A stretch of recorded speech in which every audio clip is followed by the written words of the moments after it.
feel confident putting anyone in the welterweight division away, and this is my night to become UFC champion. I'm more than prepared to handle anything Rory brings to the table and go out there and dominate.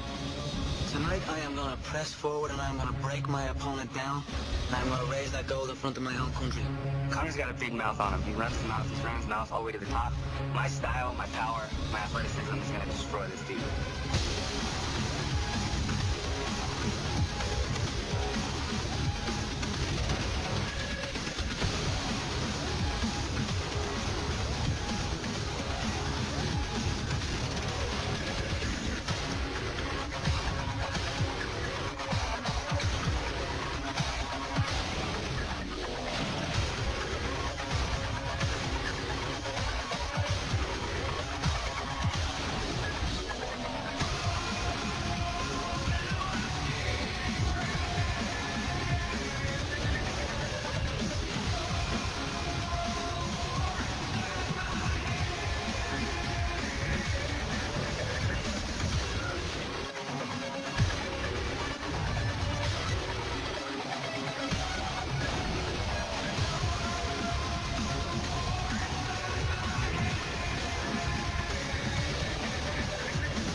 International Fight Week has brought us right here inside the MGM Grand Garden Arena.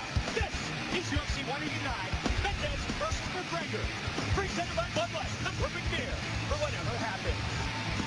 Tonight's SAP is brought to you by UFCSpecial.com. Today's broadcast is available in 100% Spanish. Closed captioning is brought to you tonight by the wing experts at Wingstop. Look at the UFC coming back today for the fight. Wingstop, get at it. Let's get things started. Hi everybody, I'm Mike Goldberg. Welcome to Las Vegas, or maybe Dublin, Ireland. The notorious one, Conor McGregor, has literally blasted through the gates of the octagon like no one has ever done before. Tonight, though, is a big chance for him to truly live up to his own hype. My partner is always Joe Rogan. This guy's got us both very fired up for tonight. Everybody's very fired up. What MMA is really about, Mike, is problem solving. It's about being able to impose your will on an opponent and problem solving. And one of the big problems that we've never seen Conor face inside the octagon is a high-level wrestler. It's one of the reasons why this fight is so exciting. Also, Mendes is about as good as it gets. Mendes is a guy who went 5 rounds with Aldo in his last fight with him and went to a very close decision. Mendes has ruthless knockout power, the most takedowns of anyone in UFC history, and he is a spectacular athlete. He's also incredibly confident and believes his time is now, and he hates this guy. So many guys do as well. Yes, Conor McGregor makes a statement every time he opens his mouth, every time he enters the octagon. He is as confident as anyone in the world. And why? Because he truly has the love and support of the fighting nation. He also has this air about him as something truly special amongst an entire industry filled with special athletes. He stands out. He stands out because of his performances. He stands out because of the way he's been able to promote fights. He stands out because of his confidence, and he stands out because of his abilities. All the trash talk aside, all the hype and the jazz, he has ridiculous knockout power, and he is incredibly skillful and very unpredictable and creative inside the octagon. He is also about, though, to try to pass the toughest test of his mixed martial arts career. So much on Conor McGregor, Chad Mendes. How about Robbie Lawler, Rory McDonald, too? This is a sleeper, and it's crazy to say that about a welterweight title fight between two of the best we have ever seen compete in the division. Robbie Lawler has matured and grown in front of our eyes and become the king of this 170-pound division. But one of his closest fights he had inside the octagon was against Rory McDonald. I think Robbie's gotten better since then, and I think Rory's gotten better since then, too. Rory is, in my opinion, one of the most technical guys in the division. Ridiculous power, very fluid technique, a full arsenal of abilities. I think Rory McDonald is one of the best in the world, pound for pound. This is an amazing, amazing fight. Yesterday, the official weigh-in. Rory never so confident. Robbie, as you said, as good as ever. And there was tension between these two as well. Absolutely. Both guys have a lot to prove. Both guys know how important this fight is, and both guys believe that they are the best. Robbie Lawler has looked sensational since their first fight. So has Rory McDonald. This is an outstanding world title fight. Let's get this entire night truly underway here live on pay-per-view. UFC 189. We have a spectacular night of fights. And here's a look at the rest of tonight's pay-per-view card. And we start in the welterweight division. As Iceland's Gunnar Nelson, the training partner of the notorious Conor McGregor, fights Brandon Thatch, who has earned post-fight bonuses in 2 of his 3 UFC battles. And at featherweight, Dennis Bermudez faces veteran Jeremy Stevens. Tonight's Locker Room Cam is brought to you by Reebok, the exclusive outfitter of UFC. Hashtag UFC Fight Kit. There is Britain's Brad One Punch Pickett, set to enter the octagon for the 10th time in what will be his 36th professional fight. And he will be looking for the knockout against Brazilian phenom Thomas Almeida. The rapidly rising star is a perfect 19-0 with 15 first-round finishes and 14 wins by knockout. All rules of the octagon. 3 judges score the bout. The bout duration, 3 5-minute rounds. Tonight's 2 championship fights are scheduled for 5 5-minute rounds. A 10-pointless scoring system is in effect, with the round winner gaining 10 points, his opponent 9 or less, based on effective striking, grappling, aggression, and octagon control. Tonight's UFC 189 is brought to you in high definition by the new movie Southpaw, starring Jake Gyllenhaal, in theaters everywhere, July 24th. An unbeaten record and one of the most cherished items in combat sports. And with his fierce striking attack, Brazil's Thomas Almeida looks to remain perfect by picking apart Brad Pickett. Unbeaten bantamweight phenom Thomas Almeida, fresh off his performance of the night over Yves Jaboué at UFC 186, will look for his 20th victory without a loss when he takes on longtime contender Brad Pickett tonight. O Brad pode até ter mais experiência do que eu, mas hoje eu vou mostrar que eu sou novo e que eu tô vindo com muita vontade aí pra derrubar ele. Thomas Almeida is a great matchup for me to showcase my fighting style, and it's going to be one hell of a war, and that's the type of fights I want to be involved in. Owner of 5 post-fight bonuses over the course of his UFC career, all-action Londoner Brad Pickett will be returning to the bantamweight division after a 3-fight stint at flyweight, and he's hoping that a win over Almeida puts him right back in the title mix. I'm here to prove that I've still got what it takes to compete at the highest level, and you see that tonight when I finish Thomas Almeida. One of the most promising prospects to emerge from Brazil in recent years, Sao Paulo's Thomas Almeida already made a mark on the local scene, but it's been in the UFC where he has truly dazzled in his 2 octagon wins over Jaboué and Tim Gorman, both of which earned a post-fight performance bonuses. Eu tive tanto sucesso no UFC devido aos meus treinos, à minha dedicação. Eu sou um cara determinado e se eu continuar assim eu vou chegar onde é o meu objetivo, que é ser o dono do cinturão.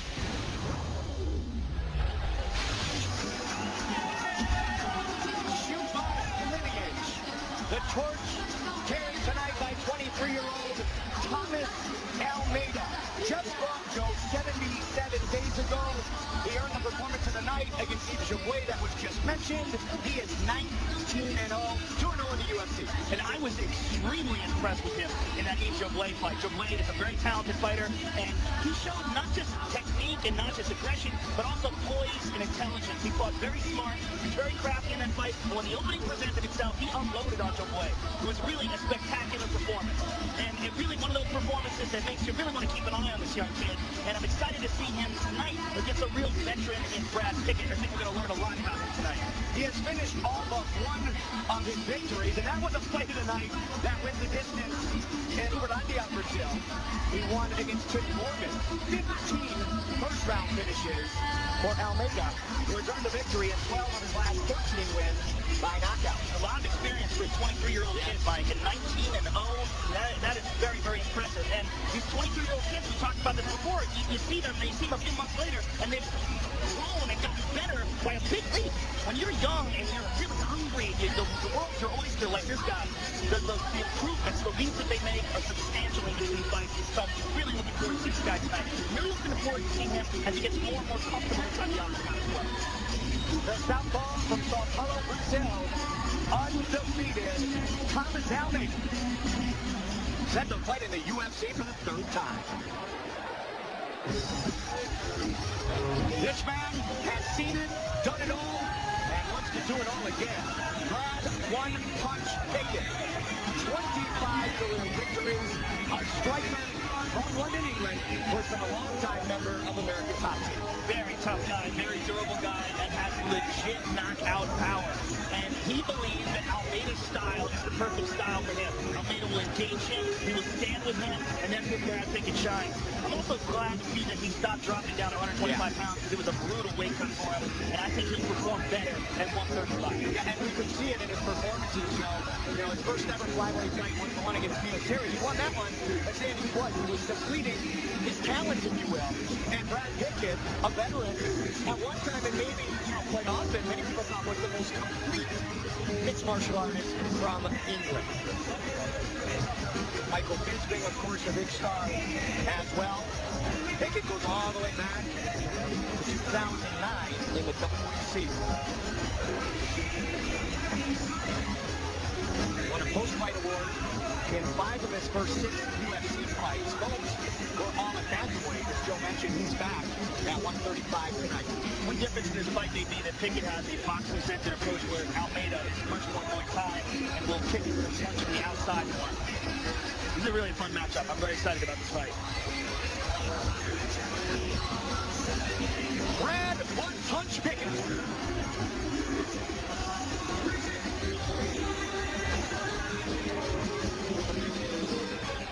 Our tale of the tape for this bantamweight fight is brought to you by the new movie Southpaw, starring Jake Gyllenhaal, in theaters everywhere, July 24th. Brad Pickett, 13 years the elder of Thomas Almeida, will have a 2-inch reach advantage. To officially get us underway, Bruce Butler.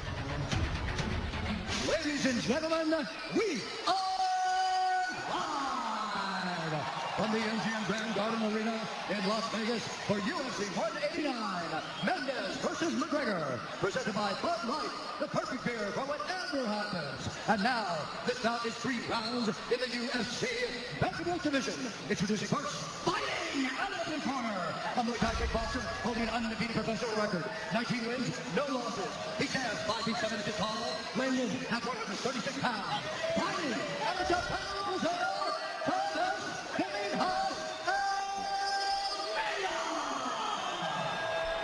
and now producing his opponent, fighting out of the red corner, a striker holding professional record, 25 wins, 10 losses. He stands 5 feet 6 inches tall, weighing at 136 pounds.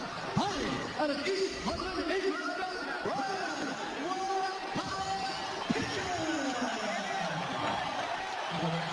our referee in charge, John McCarthy. Big John McCarthy, our referee.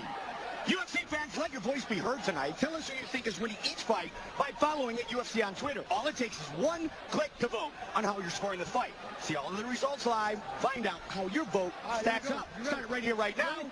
Pickett and Almeida. Our fight clock is brought to you by Bud Light, the perfect beer for whatever happens. Pickett in the black, Almeida in the white. As Joe said, Pickett, excellent boxing skills. Muay Thai is excellent for the Brazilian.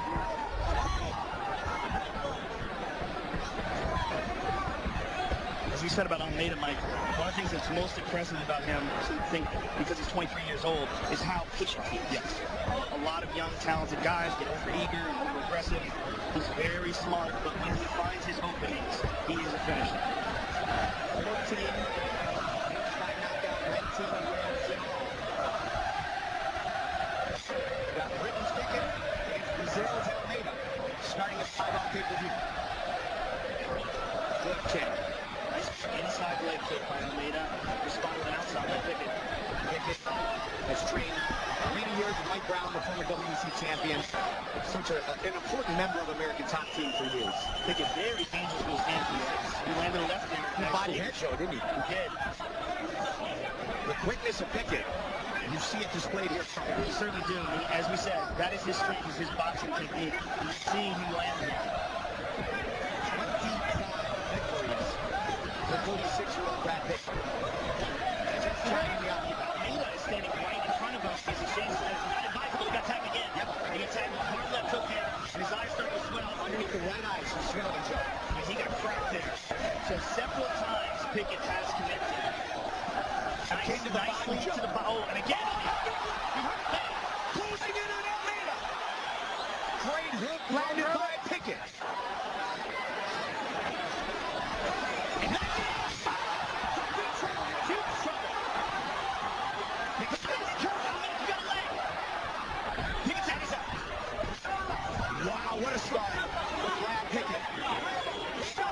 Huge elbow by Pickett. This is why you were right, Joe. He needed to come back to 135. Oh, he's much better in this weight class. He's got the power, he's got his energy. And Almeida's made some critical errors in this fight. And he close to him. Look at his face is showing. All kinds of busted up already. He's in big trouble. And he's been stunned badly. Nice inside leg kick by Almeida. But this is the kind of fight you want to see young folks like Almeida participate in. Deep waters against a real veteran. This is a real crossroads fight. Brad Pickett, Joe, is changing levels just perfectly. He's landing perfect punches too and doing a great job in varying his attack and making it very unpredictable. Ripping that hook. He recovered though with his takedown. Let's see if he can hold on to it. Almeida rolls him over. What a scramble. And they're up. Okay, now Almeida is on the hooks. And he gets clipped again with that left hook. Pickett still support. Very nice short punches from the table. Big elbow. Just missed. Petite. And that's what I expected Almeida to do. Keep it on the outside and utilize those. Can't find the spinning elbow landed, Joe. You want to see him get into his Muay Thai. I certainly want to see him avoid the strength of Brad Pickett, but it may be that he wants to prove a point. Dangerous goal, but one he may overcome. Or it may be that he underestimated the strengths of Pickett. 1 minute on the clock, and a great round one. Toe-to-toe. Pickett staggered Almeida twice. Almeida able to stagger Pickett once. It seems to me that Almeida has a better boxing technique, and he's able to land these short, crisp punches inside. Almeida has some excellent power. These guys are exchanging. Robert returning on that hook to the body is with it. Watch the shoulder movement of these guys. We're looking to learn how to strike in the way. Watch these two. Great technique. 15 seconds.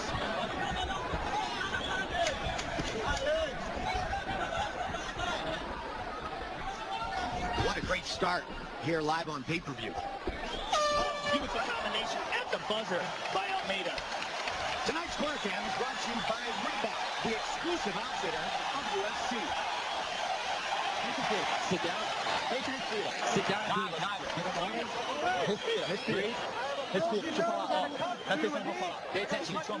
Did you feel his hands? Então, at first, now it's fine. Você tá entrando, você tá demorando. Every time you're walking in, you take it to the go out. You're leaving him in one place. That's when he's reaching you. Tem que mexer mais no corpo. Action in that first round. Let's take a look at some of it. Look at this beautiful left hook by Brad Pickett on the button. Drops Almeida on the seat of his pants. And now here's a nice knee right to the nose of Almeida. Broke his nose. We heard them saying that in the corner. Now here Almeida with a beautiful elbow to Pickett. Stunned Pickett. Wild, crazy exchanges in that first round. What a first round, Joe. Mike Tyson here tonight. He's up clapping, loving the first 5 minutes of this fight. And we continue. Round two. Pickett and Almeida. 13 years the elder is one punch. Get that shoulder, Joe, and rip those hooks and uppercuts. There's the knee. Almeida's ready.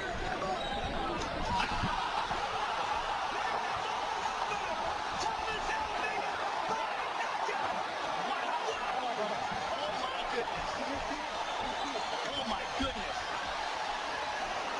The sound that knee made. Wow. That was absolutely devastating. What a perfectly placed knee by Almeida. Let's take a look at that again. Joe, we'll take a look at it on our Bud Light replay. Bud Light, the perfect beer for whatever happens. Oh my goodness. Just perfectly placed on the chin. And immediately, the fight is stopped. I mean, it doesn't get any cleaner than that. That is a beautiful knee to the chin. Let's listen to it because the sound was insane.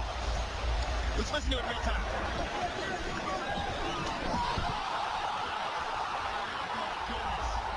It doesn't get any better than that. Great job by Big John McCarthy. He knew that Pickett was done, stepped in, Thomas Almeida, 20-0. Tremendous knockout of Brad Pickett. Here in a fight that Joe talked about, Almeida weathered the early storm against the veteran, deep waters, and he scores the knockout to make it official. Bruce Buffer. Ladies and gentlemen, referee John McCarthy has called a stop to this contest at 29 seconds of round number 2. Declaring the winner by knockout, Thomas Thomas,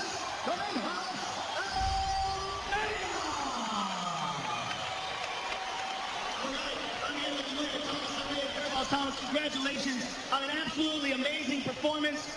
You were tested in this fight, especially in the first round. Give us your thoughts on how that went. Você foi testado nessa luta, principalmente no primeiro round. Parabéns. Como é que você sentiu a luta desenrolando? Bom, peguei um adversário muito duro, o Brad é um cara muito durão, mas eu demorei um pouco para entrar na luta, mas depois eu entrei e fui tranquilo. I had a very tough opponent. Brad is a very tough guy, but I took a little bit of time to get in the fight, and afterwards I handled it. What you did in this fight is overcome adversity, and it's one of the most important qualities you look for in a promising young contender like yourself when they face a veteran like Brad Pickett. He had you hurt, but you readjusted, came back, and scored a beautiful knockdown. O que você fez foi superar uma adversidade contra um cara veterano. É muito importante para um jovem como você fazer isso na luta, não é?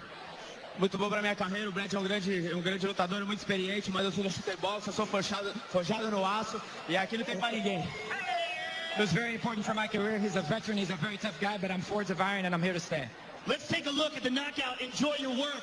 A beautifully timed flying knee on the button, about as clean as you will ever see inside the octagon. Vamos olhar aqui o final, pra você ver daquela joelhada que acabou, uma das melhores joelhadas que já vimos aqui dentro. Bom, eu treino muito isso na academia, lá. Eu tempo inteiro treino de Muay Thai, Jiu-Jitsu, wrestling, então estou preparado para qualquer situação. I trained at a lot of the gym. We're always training Muay Thai, Jiu-Jitsu, wrestling. I'm ready for anything. Congratulations on a beautiful performance and a spectacular result, and I can't wait to see you again. Thomas Almeida, ladies and gentlemen. That young man is something special.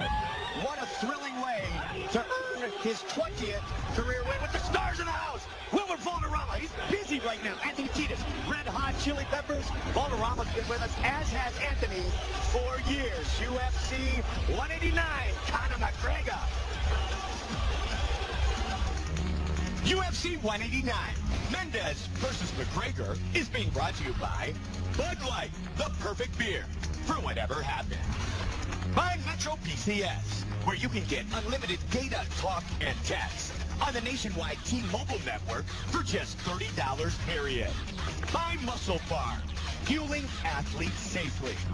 And by Adventure Combat Arms, the most realistic, apocalyptic combat simulation in the world.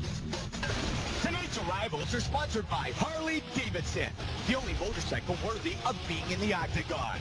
Roll your own.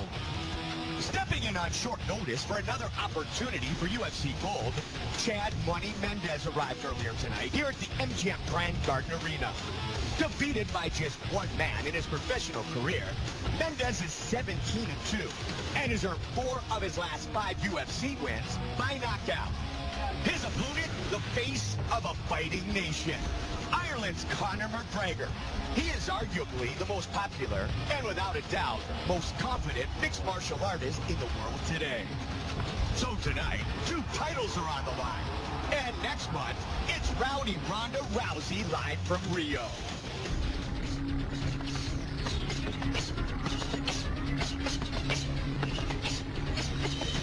Right now, Ronda's the one who has the fame. She has the belt. She has everything going in her favor. I'm the person who's going to take it away.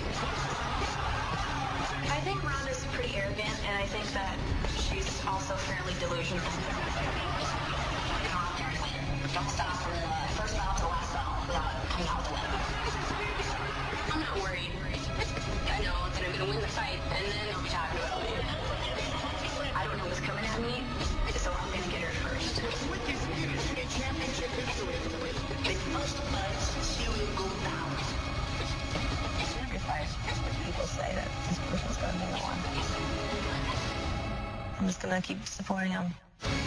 August 1st, back to Rio. Joe, Ronda Rousey's last 3 wins have come in about 96 seconds. she's unbelievable. I mean, what else can you say about Ronda Rousey? But Sports Illustrated said she's the most dominant athlete in the world. It's 100% true.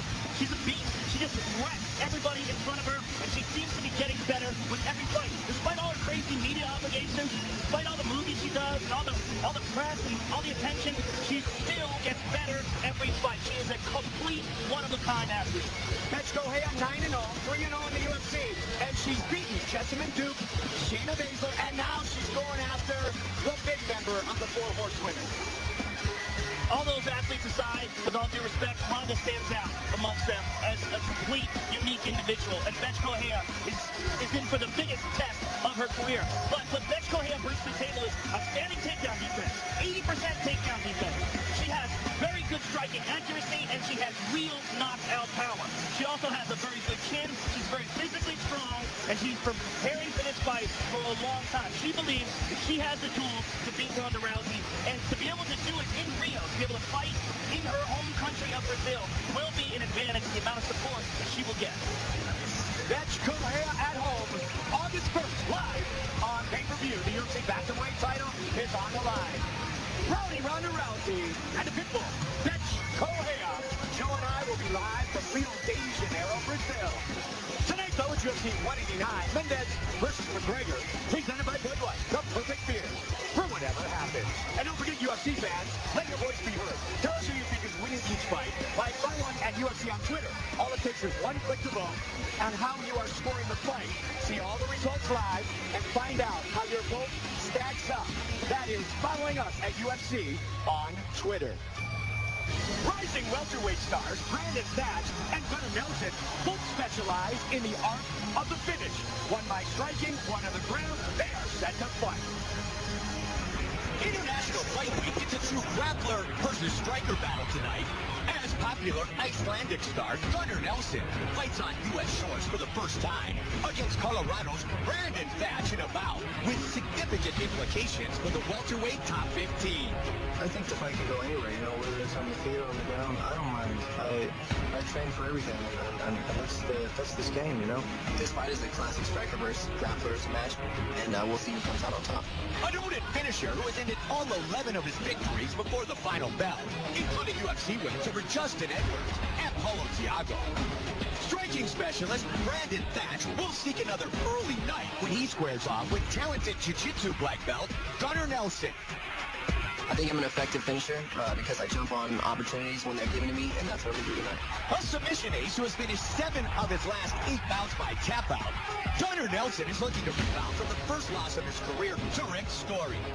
And he's got the skills and determination to not only get his 5th UFC victory, but to finish it as well. I don't really pay attention to what his plans are. I focus on my plans. And my plan is to finish this fight. And I believe I will. It's simple.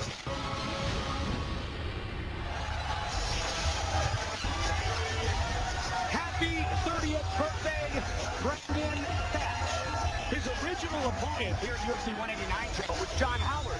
John Hathaway was injured. Thatch moves up to the pay-per-view against Gunnar Nelson. He's a very, very promising young fighter. He's got spectacular striking ability, Mike. His weakness, if anything, has been the grappling, and that's what makes this fight so interesting. Benson Henderson really kind of showed that in their last fight, but what we got to see in that fight is Thatch is huge for a welterweight. I mean, one of the biggest welterweights you'll see, and has absolutely ferocious power. You cannot make mistakes with him. His technique is outstanding. His striking, he has a full arsenal. Muay Thai, karate, boxing, literally can do it all. Mixed it up very well, and has been working diligently on his wrestling and his takedown defense. You see there, Mr. Bowling behind him, as well as Elliot Marshall. They've been training with him, working very hard in Colorado, and honing what they believe is a truly special talent in this young man. The Elevation Fight Team, Brandon Thatch, Joe, I saw him hitting pads with a striking coach, Christian Allen, 2 days ago. I mean, you want to talk about quick twitch, you want to talk about firing? Yeah, terrifying power. Absolutely. And he's one of the elite strikers in this division. And light and huge. Yes. I mean, you see him now when he's rehydrated. He is so much bigger than he was yesterday at the weigh-in. I mean, I got him at close to 200 pounds now. He's only been to the second round 2 times. Went to the 4th round with the former champion, Benson Henderson. He looks like a light heavyweight right now. Absolutely. We're looking at him in there. I mean, he really does. No exaggeration. He's like a light heavyweight. and he strikes like a heavyweight. 11-2, Brandon Thatch fighting on his 30th birthday. In for a big test against Gunnar Nelson.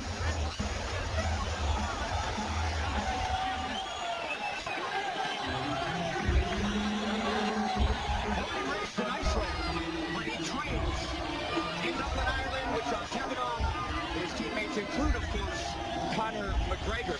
Gunnar Nelson, 13 victories in his career, Joe, 10 of those in the very first round. I knew of Gunnar Nelson before he ever fought MMA. I'd known about him from his grappling, and he was a very highly respected jiu-jitsu black belt, and had beaten many guys, and beaten guys in absolute, guys like Jeff Monson, who are much heavier than him, incredibly skillful with his grappling, and he has a karate background as well. He's very good with his striking. It's a very similar stance and style to what Brandon's going to bring into the octagon. He doesn't have the power that he has, but he has very good striking ability as well. But his ground game is on another level. Brown belt in karate. He earned his Brazilian Jiu-Jitsu black belt from Renzo Gracie. And he is set to fight inside the octagon for the 6th time with the late opponent change from Hathaway to Thatch. And that's an important point. This is a big difference in the way they fight. Hathaway is much more of a grappler. Thatch is much more of a striker. But Gunnar Nelson is a spectacular submission stylist. The Icelandic submission magician. Our tale of the tape for this welterweight fight is brought to you by the new movie Southpaw, starring Jake Gyllenhaal, in theaters everywhere, July 24th. Joe, you talked about the size of Brandon Thatch. That will be a huge factor in this fight. Once again, here's the veteran voice of the Octagon, Bruce Buffer. Ladies and gentlemen, this fight is 3 rounds in the UFC welterweight division. Introducing first, fighting out of the blue corner, a kickboxer, only professional record, 11 wins, 2 losses. He stands 6 feet 2 inches tall, weighing in at 170 and 1/2 pounds. Fighting out of Denver, Colorado, Brandon Thatch. And now introducing his opponent, fighting out of the red corner of this only professional record, 13 minutes, 1 fall, 1 draw. He stands 5 feet 6 tall, weighing in at 169 and 1/2 pounds. Fighting out of Reykjavik, Iceland, Gunnar Nelson. With the action, our referee in charge, Herb Dean. The veteran Herb Dean, our referee. Joe, we have 9, count them, 9 Octagon girls tonight. Funny, Gunnar Nelson, Brandon Thatch, here we go! Tonight's Fight Clock is brought to you by Bud Light, the perfect beer for whatever happens. Thatch in the southpaw stance. White trunks, black trunks for his opponent Nelson. Nelson has that classic karate style, wide stance. Very good on his feet as well. Tends to keep his hands low, though. Both men like to move back and forth with their stances, Joe. They're very fluid. Especially Thatch. He mixes techniques up very well from both stances. Started low, went high. Nelson with a nice counter. Gunnar Nelson is getting the trickle-down Irish ovation because he trains with Gunnar Nelson. Got a huge applause, even though he's from Iceland.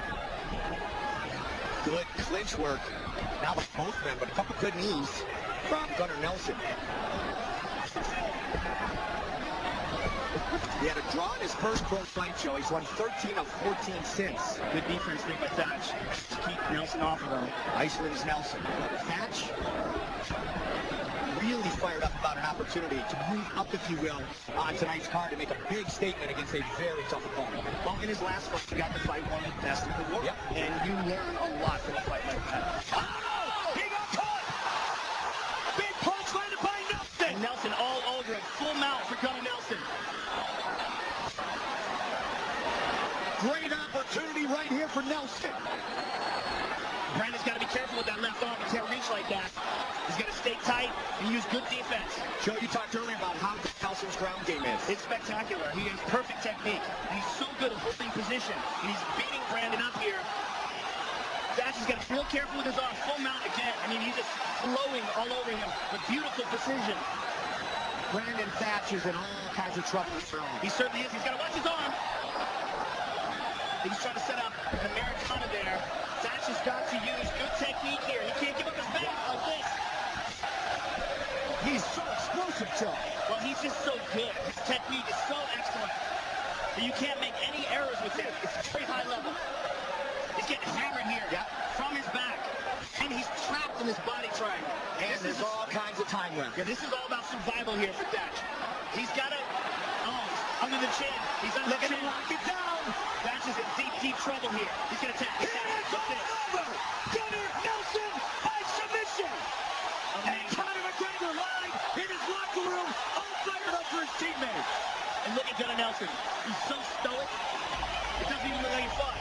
Looks like he just woke up. He doesn't even look happy. One of the most spectacular performances of his career. Knocks down the feared striker and then finishes him on the ground. Joe, let's take a look at it. Our fight replay brought to you by Bud Light, the perfect beer for whatever happens. What a beautiful combination. Left hook, right hand. Let's see that again. Left, bing, boom. Had Thatch in all sorts of trouble. And then look at the beautiful ground game. The precision of his movements is just so outstanding. Gunnar Nelson is one of the best black belts of jiu-jitsu we have in the UFC today. And here he got that arm under the chin, and once he did, you're just not getting out of there. He slowly but surely snaked it deeper in there, and Thatch forced the tap. Nelson, coming off his first career setback, ultra impressive, finishing Brandon Thatch early. Bruce Buffer has the official decision. Ladies and gentlemen, referee Herb Dean has called a stop to this contest at 2 minutes, 54 seconds of the very first round. Declaring the winner by tap out due to a rear naked choke, Gunnar Nelson.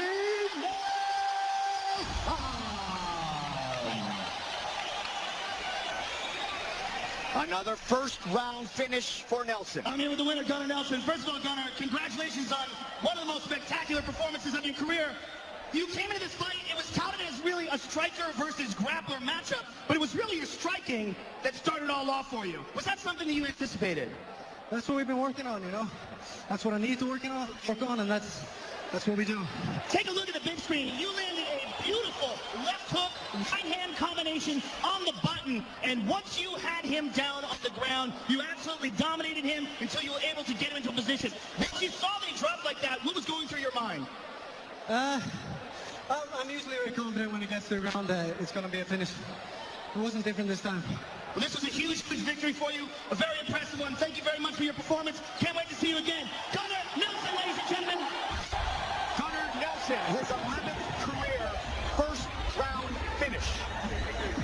By submission, he stops Brandon Thatch. The champions are all here for International Fight Week. Chris Weidman, look at Joanna Jędrzejczyk, who just defended at home in Europe. And there is more. How about these two great Brazilians? Fabricio Cavallo, Verdum, and Rafael Dos Anjos. Both champions inside the octagon. Still to come, Mendes McGregor for the interim featherweight championship. Lawler McDonald for the welterweight belt. But first, we check in with our friends at Harley Davidson, the only motorcycle worthy of being in the octagon. UFC and Harley Davidson, all in Chicago on July 25th for Dillashaw versus Round 2. Harley Davidson hometown throwdown featuring the UFC fan village, custom motorcycles, fighter autograph signings, and more. This is an event you don't want to miss. It's the greatest sport on earth, and literally anything can happen. Anything can happen. The roof's gonna fall off the place. This is gonna get crazy. This is the moment UFC fans have been waiting for.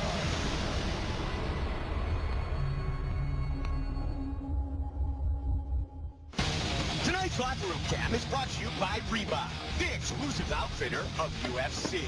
Hashtag UFC Fight Kit. We go inside the locker room of Dennis Bermudez. His game plan, like always, will be to push the pace, embrace the grind, and break his opponent. But that will be very difficult against Jeremy Stephens, who made his UFC debut right here inside the MGM Grand Garden Arena at just 21 years old.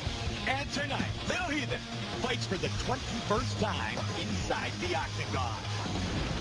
UFC 189, Mendes versus McGregor, presented by Bud Light, the perfect beer for whatever happens. Joe, the featherweight division is led by the one, the only champion ever in the UFC at 145, Jose Aldo. We'll be watching tonight's main event and other fights very closely. What a spectacular lineup the 145-pound division has. I mean, it might be the deepest division in the UFC right now. Dennis Bermudez was looking spectacular himself before Ricardo Lamas finished him. He was on an amazing win streak, and he would like to get back to his winning ways. Jeremy Stephens, one of the best in the business for sure, and definitely one of the most dangerous knockout artists. Max Holloway's rising to the occasion. Of course, you have Conor McGregor who's facing Chad Mendes. Frankie Edgar's one of the best fighters in the world today, without a doubt. So is Charles Oliveira. I mean, what a deep division. And you're not even talking about Yair Rodriguez, Makwan Amirkhani, all these young kids coming up that are monsters. This is just an unbelievably stacked division. The action, Frankie Edgar, the former lightweight champion, has won 4 straight, most recently defeating Uriah Faber. So we stay right here at 145. A member of the UFC roster since 2007, Jeremy Stephens has been battling the best in the world for years. And that continues tonight as he fights Dennis Bermudez. Featherweight contenders determined to get back on track after recent setbacks. Dennis Bermudez and Jeremy Stephens meet tonight in what many see as a clear fight of the night candidate. Goal night is just to put it all together, man. Get out there, have fun, let it flow, let my strikes go to my takedowns, and my takedowns lead into a submission. Dennis is going to go in there with his game plan. I imagine he's going to be looking to take me down at some point, you know, after the first exchange or in the end. He's going to be looking to ankle dive, and I'm going to be looking to keep his standing and knock him out. A finalist on season 14 of the Ultimate Fighter. Top 10 ranked New Yorker Dennis Bermudez has gone 7-1 in his last 8 bouts. A run that includes wins over Clay Guida, Jimmy Hedges, and Max Holloway. And the powerhouse wrestler wants to start a new streak tonight. I want this win because to show the people that I deserve to be where Chad Mendes is right now. Preparing to step into the octagon for the 21st time. Knockout artist Jeremy Stephens is looking to get back into the win column after close decision losses to Cub Swanson and Charles Oliveira. And he's got the one-punch stopping power to do just that against Bermudez. Tonight, an impressive win over Dennis Bermudez puts me right back in the rankings where I want to belong. And I'm going to go in there, earn it, and take it away from Dennis.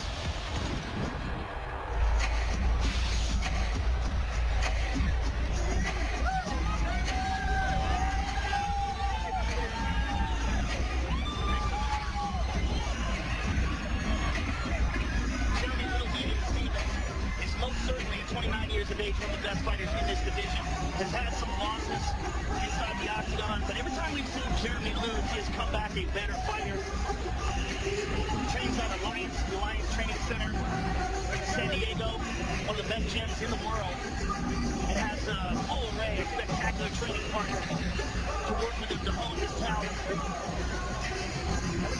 The one thing that stands out most about Jeremy Stephens is his power. He has absolutely spectacular knockout power. The Honey Jason fight was one of the best examples of that, as well as his KO victory by uppercut of Rafael dos Anjos, who is the current UFC lightweight champion. That was when he was competing at 155 pounds. At 145, he has managed to retain his power, but we should note that he did not make weight for this fight. He missed weight by 4 pounds. We don't know why. I'm sure it'll come out after the fight, whether he had an injury that forced him, or that prevented him from training properly, or whether he had an illness. We'll find out, but bottom line is, he is here right now, and they will fight.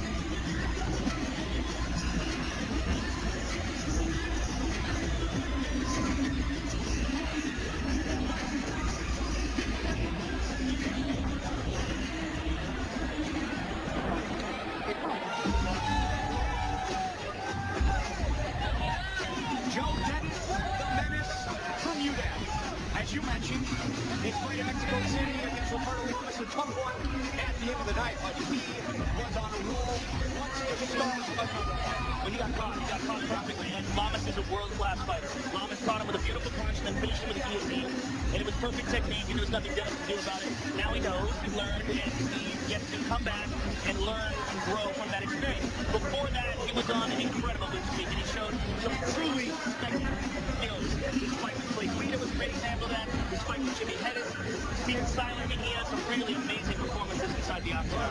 And that was Mexico City back in November.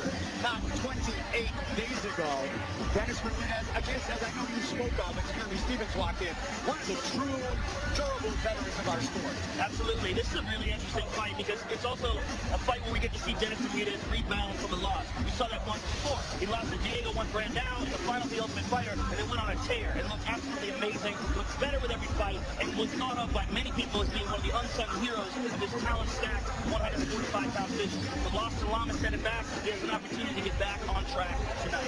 5 post-fight bonuses in 9 UFC fights, 7-1 since that finale that Joe just spoke of back in December of 2011 against Diego Brandao.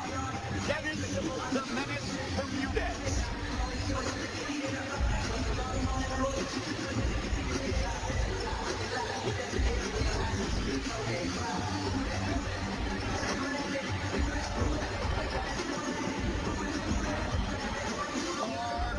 Tape for this featherweight fight is brought to you by the new movie Southpaw, starring Jake Gyllenhaal, in theaters everywhere, July 24th. Bermudez 28, Stephens 29. Jeremy Stephens did miss weight. 20% of his purse is forfeited to Dennis Bermudez, who will be looking at 5 inches of a reach advantage for Little Heathen. Once again, Bruce Buffer. Ladies and gentlemen, this fight is 3 rounds in the UFC featherweight division. Introducing first, fighting out of the blue corner, a freestyle fighter holding a professional record, 23 wins, 11 losses. He stands 5 feet 9 inches tall, weighing in at 149 and 1/2 pounds. Fighting out of San Diego, California, by way of Des Moines, Iowa, Jeremy Little Heathen Stephens. And now introducing his opponent, fighting out of the red corner, a wrestler holding a professional record, 15 wins, 4 losses. He stands 5 feet 6 inches tall, weighing in at 146 pounds. Fighting out of Lindenhurst, New York, presenting the number 8 ranked featherweight fighter in the world, Dennis the Menace Bermudez. And when the action begins, our referee in charge, Mark Goddard. Mark Goddard, our referee. 9, I mentioned that before. Ariane, Chrissy, Vanessa, Jean, Camila, Carly, and once more, Joe. Here's tonight for UFC 189. Ready? Ready? Come on, let's do it. Here we go. Stephens and Bermudez. Tonight's fight is brought to you by Bud Light, the perfect beer for whatever happens. Immediately, Dennis Bermudez shoots. He's in the black trunk, Stephens in the white. He shouldn't have the grappling advantage that's received. Look at Jeremy Stephens on paper. Jeremy Stephens absolutely has the power advantage. Jeremy Stephens also the experience advantage. Oh, he tagged him the hard right hand, and he hurt him. There's a little bit of a cut on the right eye of Jeremy Stephens, and Bermudez has the right hand. There's blood all over the back. Oh, Bermudez hurt him bad. Cut near the right eye of Jeremy Stephens, Joe. And there's a big hook, right? Beautiful technique by Bermudez. Bermudez able to attack and counter-attack against Stephens. And that's particularly impressive considering he got tagged by that big punch early. There's the blood sprayed all over the back of Bermudez. Do we know where that came from? Do you think that came from the eye? It's right, there is a cut, Joe, that we can see from our vantage point near the right eye, just to the side of the right eye of Steve. It's just strange how that blood is splattered all over his back and where it's positioned. That's really flowing up there. But it wasn't flowing that badly before when it was all over his back. Oh, nice knee. Very nice knee.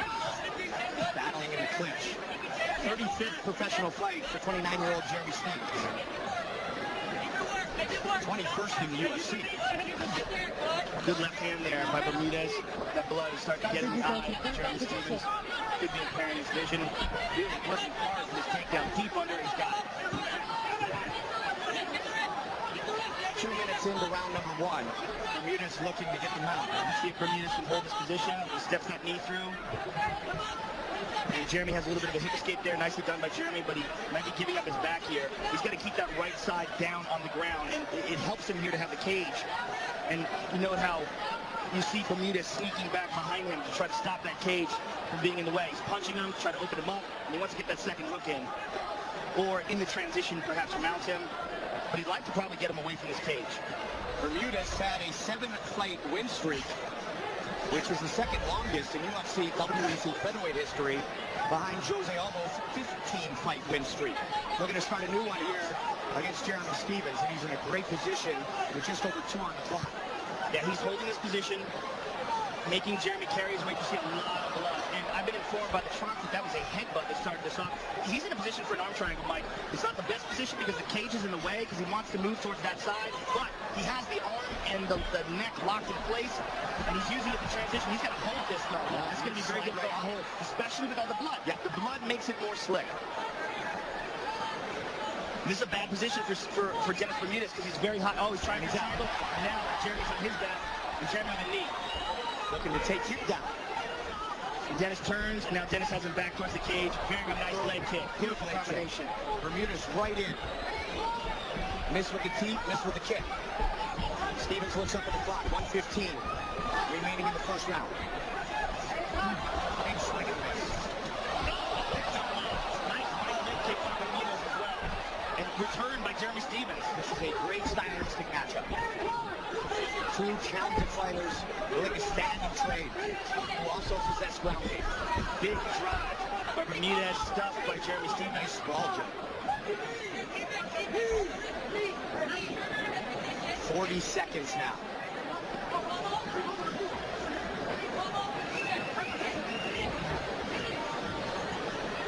Looking up at the clock is Stephens.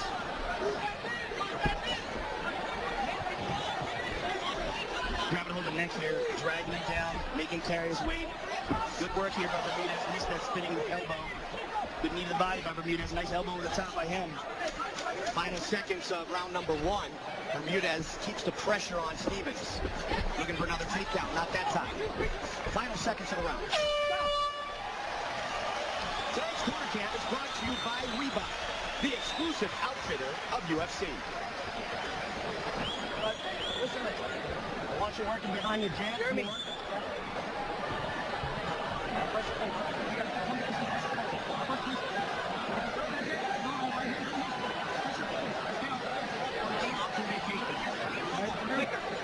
Just come on. You're okay. You're doing great. You're defending. He's not taking you down. Keep up the pressure.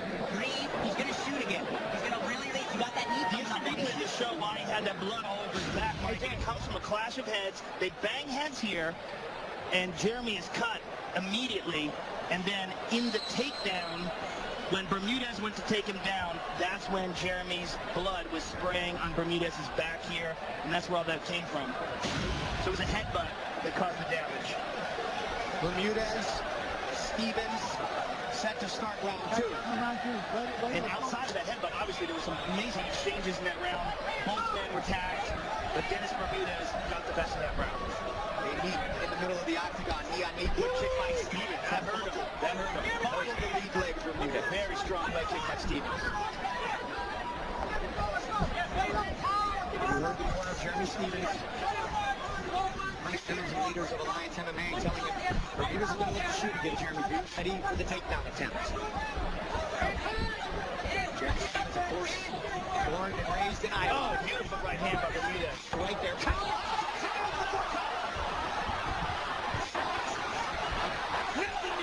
Good timing by Stephens. Bermudez is up. He might be winding up a bit too much with those trying to finish this. Del Fierro watching closely in the corner of Jeremy Stephens. That clinch, Joe, helped him recover and continues to do so now that he Certainly did, but he got rocked. Yes, question about it. And his left leg appears to be hurt. Oh! Right. Straight to the knees, Bermudez that. Left hand, the jab of Stephens. So both men have landed good strikes. Stephens just hit so hard. Yeah, grew up a wrestler. As well as anybody. Nice check left hook there by Stephens. And now he continues to look. Just gave out for a spot to punish Dennis Bermudez. Dennis Bermudez is a very weak left leg. He uses one hand on top of Bermudez. The leg kicks of Jeremy Stephens have done a lot of damage in this leg.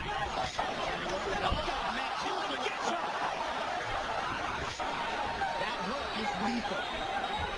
Everything off. He was a kick to the back. Salvage that lead. combination, and we have yet to reach the midway point of this fight. This is a wild fight. New combination by Bermudez and gets the clinch again. We talked about the durability of Jeremy Stevens earlier, and once again it's on display. He's incredibly durable, just tough as he shows. One of the hardest hitters in this division for sure. We'll see that tonight as well. But Mendes is showing a lot of durability tonight as well because he has been tagged. Mendes, 61-33 advantage in total strikes. But I would say power-wise, I would give the advantage to Jeremy Stevens. The hard shots are There's another two significant strikes, Joe, are very close. the leg kick of Jeremy Stevens and those vicious punches. Jeremy trying to take him down. Bermudez trying to run into that kick, Jose Aldo style. This is a wild Good way to get us started at 145 here on pay-per-view. Bermudez, a nice combination there. Oh, beautiful. Bermudez embracing the grind. Oh, hard kick to the body. Looking for another takedown. Can it get it?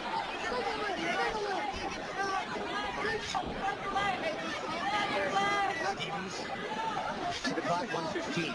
Round 2. Good use of the head here by Bermudez, keeping Jeremy Stevens' chin up high. Driving his head underneath him. Oftentimes show that heavy is overlooked, but it's very important. Yes, it's very difficult to generate any kind of power or force when your opponent has their head shoved into your neck. Beautiful leg kick by Bermudez. Definitely walking through his opponent, burying. Oh, beautiful. He's got a Superman punch. Now he looks mighty. Don't forget, UFC fans, we want to hear you. Fan voting. Follow the UFC on Twitter. All it takes is one click to vote on how you are supporting the fight. This is a great fight to score. Jeremy Stevens trying to take down Bermudez off of that leg kick that Bermudez landed. Bermudez with a hard shot there. Final seconds of round 2.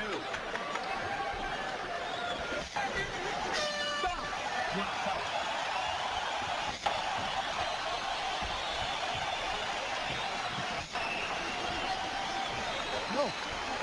Listen to me. Deep breath. Deep breath. Dude, you're good. Deep breath. Listen to me.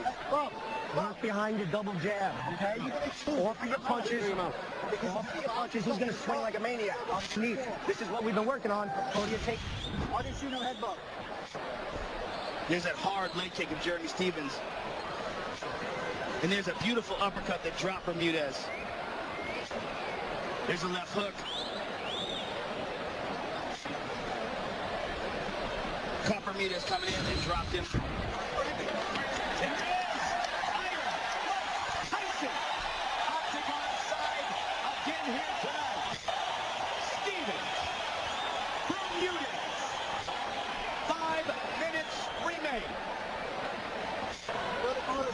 Come on, let's go. What a fight. These guys have some newfound respect for each other. Absolutely did after that second round.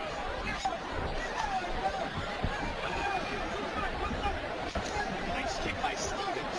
Stevens kicks so hard, and you take them in the arms, they affect you tremendously. Beautiful leg kick from Bermudez. Shots for the upper price of Jeremy Stevens. Look at that finish the fight!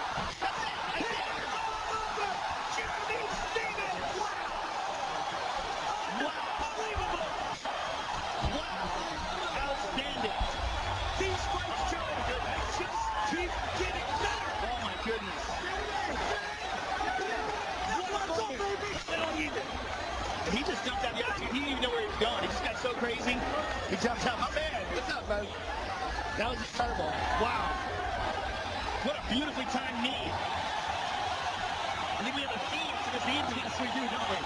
Beautifully timed knees in wild, spectacular fights. Let's take a look again. Fight replay brought to you by Bud Light, the perfect beer for whatever happens. Oh, man, that is just beautiful. It was like a fadeaway knee. He was like anticipating the takedown attempt and just timed it perfectly. Walked right into it, nailed Bermudez on the button. Let's see it again. Boom! My goodness. And then just swarmed. Wow. Watch it again. Magical. And then Stevens celebrates not only inside the octagon, but outside of it as well.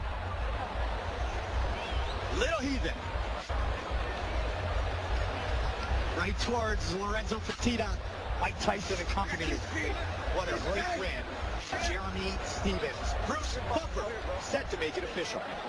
Ladies and gentlemen, referee Mark Goddard has called stop to this contest at 32 seconds of round number 3.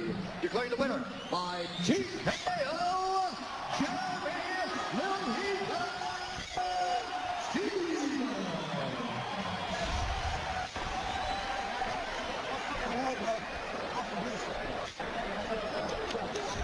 I'm here with the winner, Jeremy Stevens. Jeremy, that was one of the most fun fights I've ever called. That was wild. There's wild exchanges, back and forth. You had him hurt bad a couple of times in the second with uppercuts. But let's look at the end of the fight, because this was just one of the best time knees you're ever going to see. You knew he was coming in for the takedown, and you just landed this picture-perfect knee. Enjoy this, and tell me how this feels. Guys, if you guys got a good right hand and you lead on that front foot, I'm going to head kick you, I'm going to knee you, I'm going to uppercut you, I'm going to try to knock you the fuck out. That's what happens, baby. Hey, I love America. I'm from here, but these freaking Dublin fans are insane. Let's hear it. This is a huge win for you, Jeremy, coming off 2 losses in a row. Give us your thoughts on how you fit in with the rest of this division. The last 2 losses were close decisions. I went back, it's just my mentality. I had to go back and think about the old school fights. I didn't really, the white belt when I beat Rafael Dos Anjos. You know, he's a great champion now, but I look back, and it was my mindset that beat him. When I have the right mindset, the correct team, John Exdale, Christian, Eric Del Ferro, Lance me, guys like Chandler are way better wrestlers than these guys. If I was Jerry, I got the best team in the world. Lance and Ben, 3rd K. It was an amazing fight. Congratulations. Jeremy Stevens, ladies and gentlemen. John and Mila, guys, coming home up to you guys soon. My family, everybody, call my 505. His 2 daughters, Des Moines, Iowa, born and raised. Jeremy Little Heathen Stevens. Of course, International Fight Week, huge. And earlier, this man, Bob Fruit, inducted into the UFC Hall of Fame with BJ Penn, Hughes Trick 2, and posthumously, Jeff Platnick. What a moment it was, and now Stevens celebrates. So tonight, 2 titles are on the line. And when the Octagon returns to Rio, the most dangerous, unarmed female in the world showcases her superior skills once again. The most dominant champion in UFC history, Ronda Rousey's reign for the women's bantamweight division has also been the most intimidating in combat sports history. Right now. Look at that. Oh, man. She gave everybody up. She gave everybody up. With her last 3 victories coming in 66, 16, and 14 seconds, combined 1 minute and 36 seconds of devastation has left few fighters willing to step into the octagon with the Olympic medalist. The greatest fighter in the world right now, Ronda Rousey. Eu quero deixar um recado aqui pra todos. Eu desafio a tentar tirar minha invencibilidade. Eu vou dar pra tentar invicta. Unbeaten Betch Correia isn't just calling for a world title fight, though. Instead, Brazil's Pitbull has systematically hit home at Rousey by picking off her friends and teammates with the 4 horsewomen one by one. Correia, nice mixing it up. Shayna's in trouble. Look at it, knock her out. And it's all over. Half of the horsewomen down, and she wants the leader. Rowdy Ronda Rousey. At UFC 190, Correia gets her shot at the champion. And Rousey has not just agreed to the matchup, but she has demanded to go into Rio de Janeiro, Brazil to do it. That's Correia. She's undefeated. I'd like to take that all away from her. UFC 190, Rousey versus Correia. The last of the 4 horsewomen faces a great Pitbull. Can't wait to go back to Rio August 1st. Rousey Correia. Both the Nogueira twins are on the card, as is former champion Mauricio Stone Gun Hua.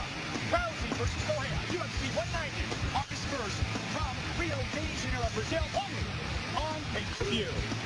Ronda Rousey is by far the most dominant female in mixed martial arts ever. Perhaps as dominant, if not more dominant, than anybody. I mean, she is more dominant than anybody. I mean, she's a monster. She's so ferocious and so driven and so technically talented and has, in my opinion, the best judo we've ever seen inside the octagon. I think she has the best armbar technique we've ever seen inside the octagon. And her results, they speak for themselves. I mean, she is an incredibly dominant athlete. And what Betch Correia has in front of her is an icon. What Betch Correia has in front of her is a woman who is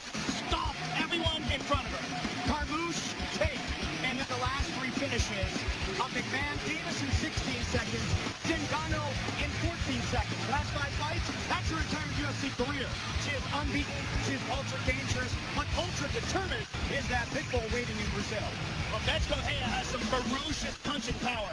She's very physically strong, she's very durable, and most importantly, she has very good takedown defense. The question is going to be, will all those traits and characteristics manifest themselves when she's facing a monster like Ronda Rousey? Because make no mistake about it, Shayna Baszler, Duke, all these other fighters are very good fighters, but they are nothing in comparison to the woman that she's going to face August 1st in Brazil. There you see the victory that Joe mentioned.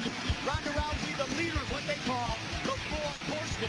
But, as Joe said, and we all know, Ronda is on a different universe. Yeah, she's a totally different species. But Betch Correia thinks that she has what it takes to beat Ronda, like she has beaten all these other women that we've seen inside the octagon.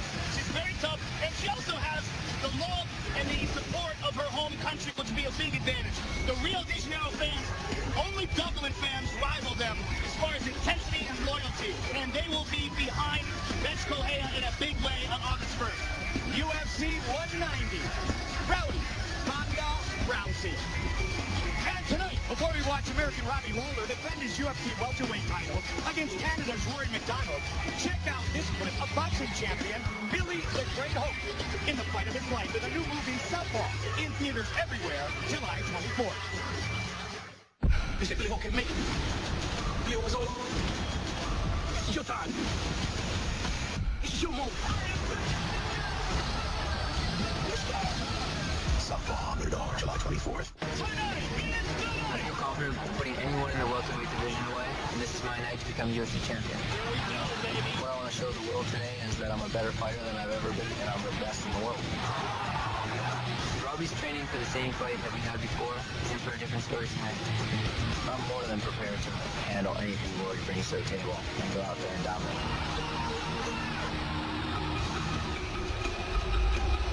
Take a look at the rankings, take a look at the voting for what is our co-headliner, and you the fans have all night off. I mean, you think we'll win our welterweight championship between Lawler and McDonald. Joe, it is very close. These results are sponsored by DraftKings, the official daily fantasy MMA partner of the UFC. Fans keep on voting throughout the night for every UFC card, and go to DraftKings.com and draft your MMA team today. Fans all over the world, you are watching UFC 189 live from Las Vegas. Only 2 fights remain. They're both for UFC championships.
Night, here live inside the MGM Grand Garden Arena. Next up, the welterweight title fight between the champion, ruthless Robbie Lawler, and Rory McDonald, the number 2 ranked contender at 170 pounds. It's a fantastic fight. The rankings are excellent. There's so many great fighters. Of course, Johnny Hendricks, the former champion, one of the most tough challenges for anybody in this division. What I like about this fight in particular is the technique of Rory McDonald, the versatility versus the raw aggression and ferocity that Robbie Lawler, the champion, brings to the table. Robbie Lawler started his fight career in the UFC at 20 years old in 2002. 2010, 20-year-old Rory McDonald started his journey to a championship. Rory is better than ever, but the crazy thing, Joe, is so is Robbie. Oh, no question at all. You know, Robbie has really tempered that aggression and figured out a way to channel it correctly, pace himself correctly, go 5 hard rounds with a guy like Johnny Hendricks and wrestle that title away from him. And he's better, more American top team. We've seen improvements in all of his technique, his sharpness, and his timing.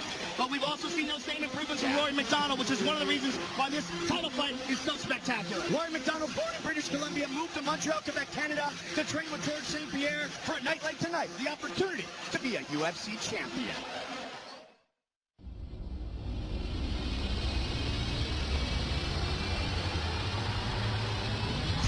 Robbie Lawler versus Rory McDonald for the UFC welterweight title is one of the most important rematches that division has ever had. What we got to see with Robbie Lawler when he re-entered the UFC for his second stint in the octagon at 170, we got to see a Robbie Lawler who has matured, a Robbie Lawler who has learned some incredible lessons from all of his great fights against world-class competition. He's been in there with Rory McDonald. He knows what Rory McDonald can do, and Robbie also knows what he can do. I wasn't really worried about the hype around Rory at the time. I knew what I was capable of. My coaches knew what I was capable of. I was able to get a victory and then jump that ladder quick. We got to see Robbie Lawler, who's training out of American top teams, and the results of that have been absolutely spectacular and have led him to the UFC welterweight title. Rory McDonald is the clear #1 contender. Rory McDonald has looked absolutely sensational since losing a decision to Robbie Lawler in a very close fight. You know, it was a good fight. I learned a lot from it and it made me grow into a better fighter. I think going into this next fight, he's going to see a different Rory.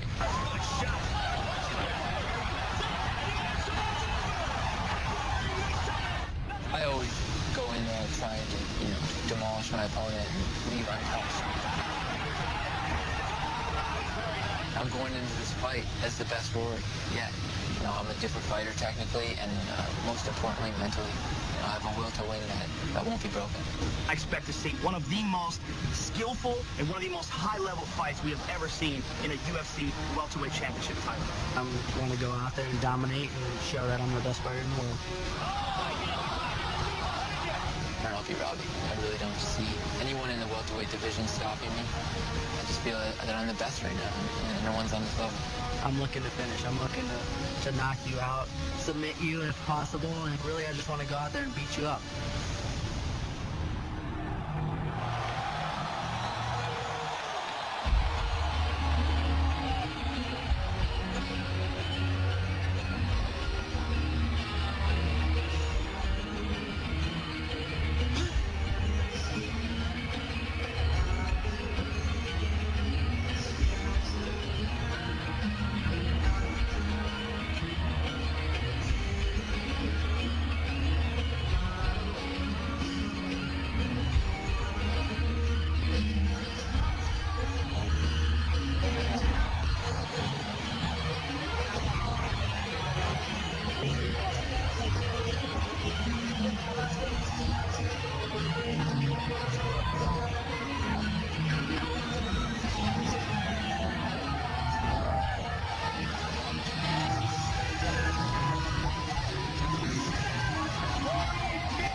Martial arts. He was so good at age 18, matchmaker Sean Shelby tried to bring him to the WEC. And Joe, when he first entered the octagon, we talked about him being the leader of the new era, the new breed of mixed martial artists. He's very intelligent, very talented, and more importantly, very well trained. Faraz Zahabi, who's one of the best coaches in MMA in the world, is his trainer, and he spent a long time under the tutelage of George St. Pierre, one of the best champions that ever lived. I mean, having a guy like that and also having a guy like George towards the end of his career, where George willingly reached out and helped Rory, helped train him, and they became invaluable training partners. The loss to Robbie Lawler ignited a fire in Rory McDonald, and since then, he has put in the best performances of his career against Damian Maia, Tyron Woodley, and his last fight against Tarek Safdie. He just looked stellar. And I think Rory McDonald is one of the most technical fighters in the sport today. His approach, his movement, and the diversity of his attack is truly unique. Born in beautiful British Columbia, his original trainer in Kelowna, British Columbia, David Leah, has been with him throughout his career, where he lived on his own in high school, pursuing tonight. And a quote that he used years ago now, Joe, was, "I moved to Montreal to pursue greatness." And that is exactly how he approaches this.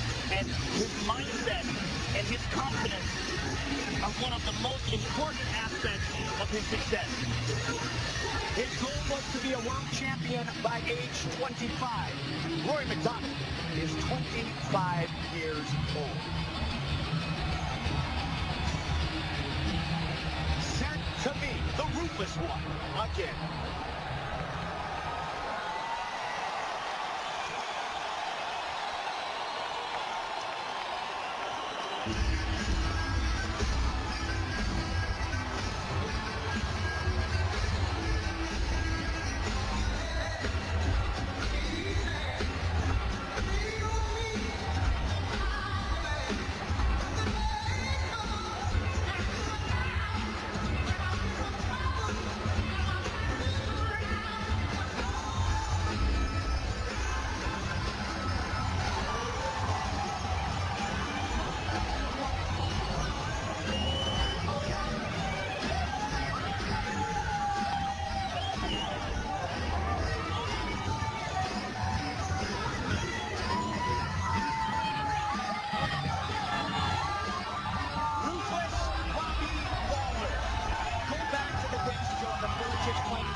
This other southpaw who hit really hard.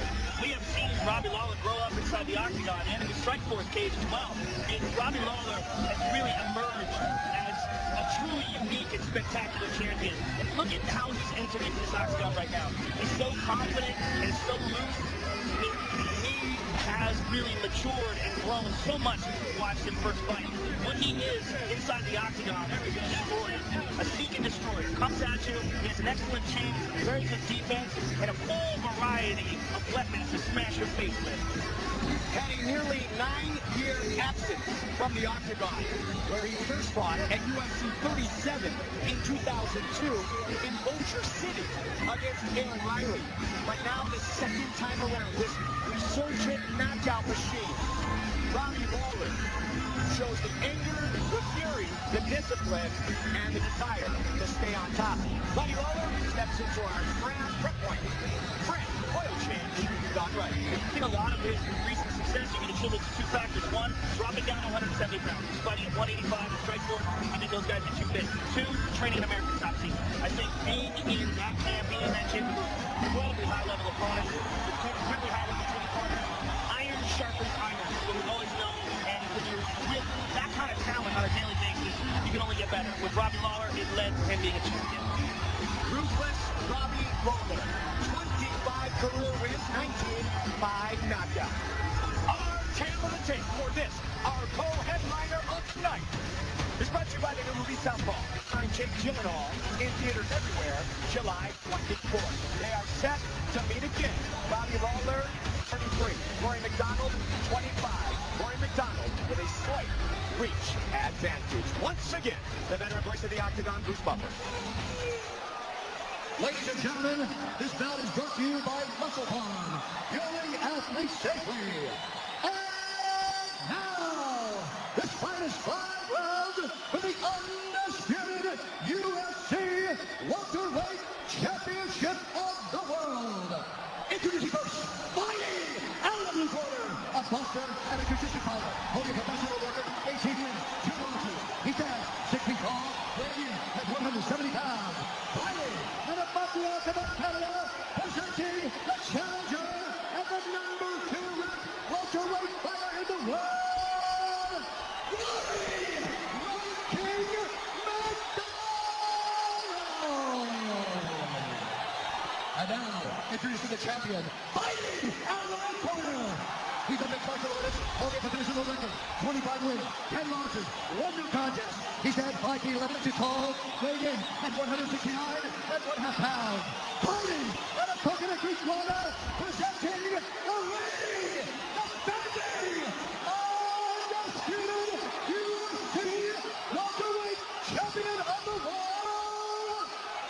Ruthless Robbie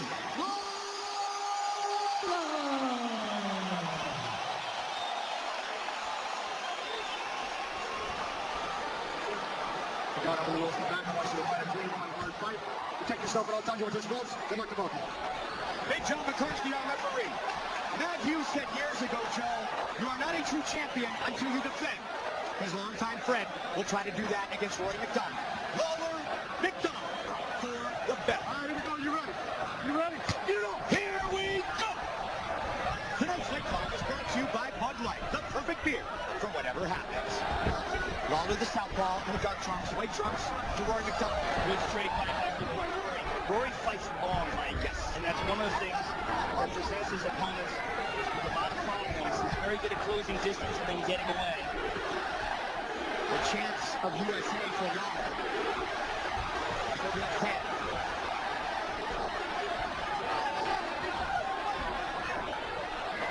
Those guys just measuring each other. Yep.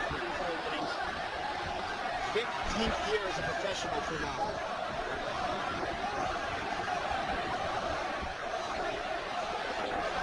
That goes back to when Roy McDonald was 10 years old. Nice jab.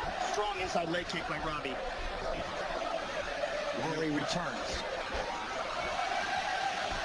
A lot of mutual respect here, Joe. There's that long right again. Didn't quite make it, though, from the end of it. Rory, a great athlete, as both men are. Jonathan Chainberg has worked very closely over the years, the strength and conditioning of Rory McDonald. Robbie is showing patience in this fight, Mike. And that might not be, or that might not be anticipated by Rory. We're seeing the thinking Robbie Lawler. You're seeing a guy who's still growing and learning. Get it up, get it up. Robbie says, I'm good. Let's go. I mean, Robbie even said the other day, Joe, that he's grown as a fighter in the last 7 months. Well, they say that about a guy who becomes a champion. When a guy becomes a champion, his confidence grows. And you saw that from Robbie as he's standing there, being introduced. He doesn't love it. He's enjoying it. Much more animated than we've seen from him in the past. Absolutely. It's been quite a journey for Robbie Lawler. Amazingly, too, Joe, the first champion from American Top Team. And he stayed right out of harm's way, right at the end, and then a little bit back of that right hand of Rory McDonald. The southpaw orthodox matchup. Watch for those street punches. Those guys are very cautious here. They realize also this is a 5-round fight. Yes. Conserving the gas tank. Just the second 5-round fight for Rory McDonald. There's that right hand again. Rory looking for the uppercut as well. Looking to get Robbie to open up and be aggressive, which is his usual style. So far, Robbie laying back, very patient. Robbie said years ago, if he were a baseball player, he'd be a home run hitter. Lawler always has that left hand ready to go. Rory's last 5 rounds was against Tarek Safadine, his most recent win in Halifax. He finished that fight in the 3rd. Roy's having some good success with that kick to the body, got the back leg. Under 90 seconds. Shot. Good. Nice knee. Nice knee by Robbie as well. Robbie's been spending a lot of time working with Kimo on the wall. He's an outstanding wrestler. A lot of training with him, tightening up that wrestling defense as well as his takedowns. Again, it's one of those things about having such an amazing gym, the American Top Team. So great uppercut to the body by Lawler. There's a hard shot to the body. We listen in the Lawler's corner. There's the man you mentioned, Joe. Too far. There's that kick again. Get it up or get it down. That one glanced off the top of the hand. And he's warned by John McCarthy. Robbie landed that, yep. Landed that right hand, Joe. Curtis Porter calling for the 2-3. That straight left with the right. Up the middle, like you said earlier. Same shot. It's a front kick to the body. 20 seconds. Nicely done.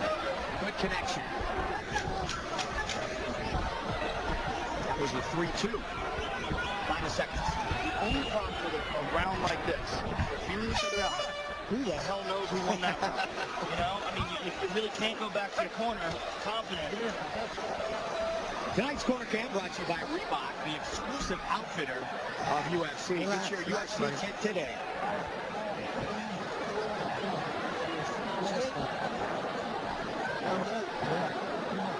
That's a beautiful combination. There's no doubt the first one. See, it's gone. It's about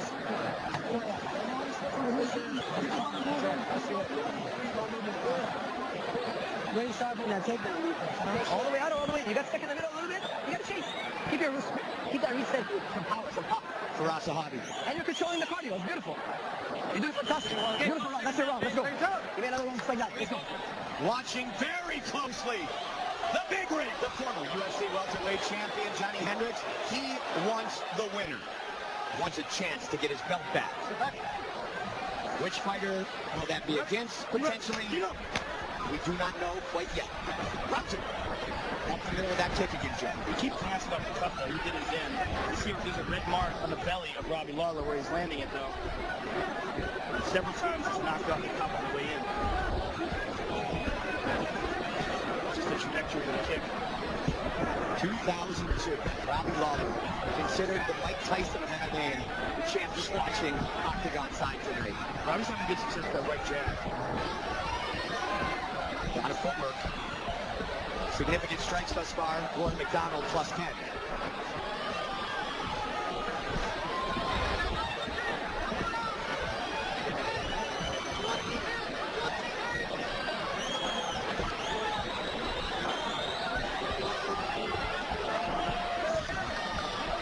Robbie trying to close in now. Just stuck the jab right in the face of Lawler there.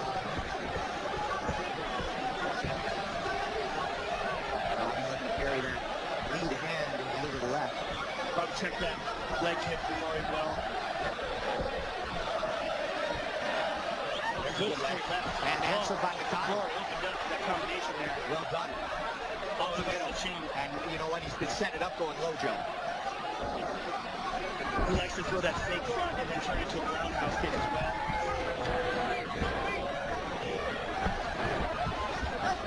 11 time. Lawler has been scheduled for 5 rounds. Measure. Sahabi. Measure. Beautiful. You're doing beautiful.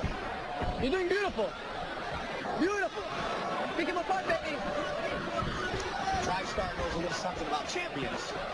GSP, one of the greatest ever, and a true mentor to Rory McDonald. He mixed it up well there with a good straight to the body. Bobby Crawford came with that jab.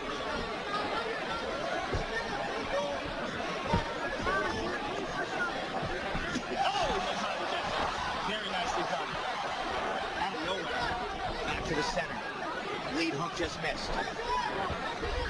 Yeah, Roy's doing a good job of staying just on the outside of that.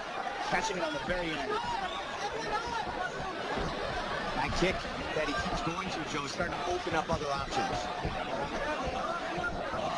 And as you mentioned, you see the redness in his stomach as well.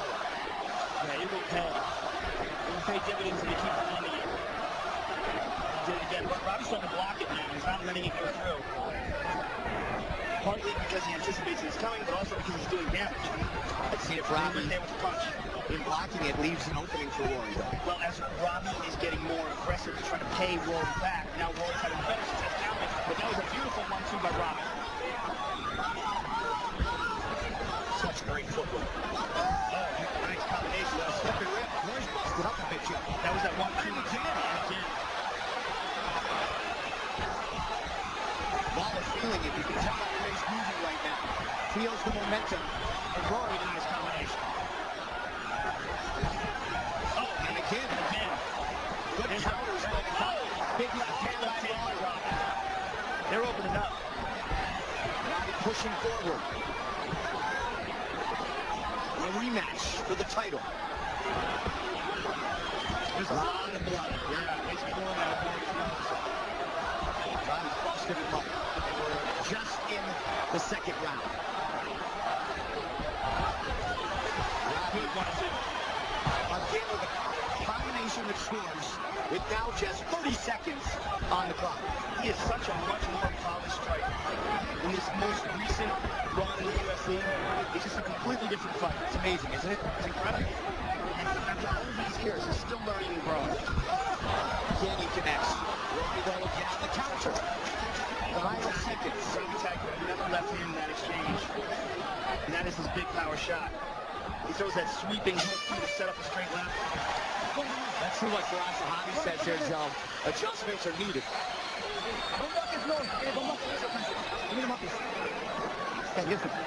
you feeling, Rory? Catch your breath. Heart rate's going down. Rory, you gotta catch your breath. Listen to me, Rory. You're fighting with him inside the pocket. You're getting overly excited. There's 3 more rounds, okay? You gotta stick and move, stick and move, stick and move. That's what's happening. Hey, listen to me. The left hand is cutting you off because you're getting closer. When you push kick, you have to throw the jab immediately after the tip. Tip to the face, tip to the body. We are seeing a much more polished and a much more mature Robbie Lawler, and he opened up in this round. Beautiful straight left hand there. The right jab found its mark many times. It was the 1-2, though, that really busted up Rory McDonald. And that's where you see it. Clearly, Robbie Lawler's round. Now go. Mouthpiece, let's go. Rory has won 8 of his last 9 fights. The only setback, Robbie Lawler, UFC 167. Rory was very calm in his corner, despite a good round for Robbie Lawler. Sahabi said he's getting a little anxious in there, forcing it too much. Well, Robbie has been so patient, so uncharacteristically patient. And this is, again, part of the maturing process that we recognize with him. He's just getting better. Robbie has finished 20 of his 25 wins with 19 by strikes. 5 of those kicks and knees.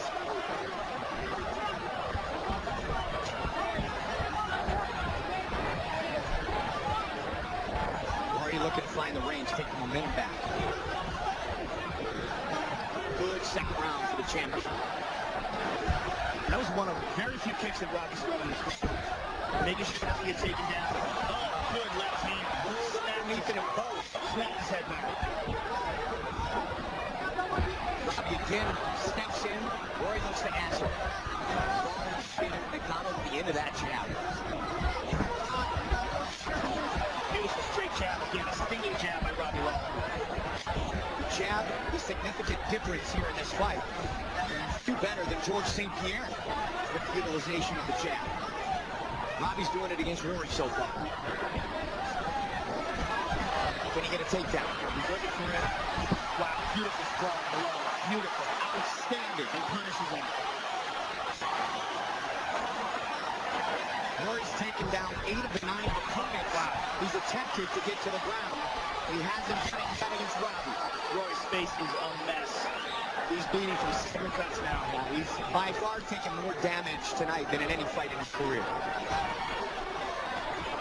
Vancouver, 7 seconds, and what many believed, away from victory. Carlos Condit turned it up in 2010 in the previously mentioned meeting with Robbie Lawler.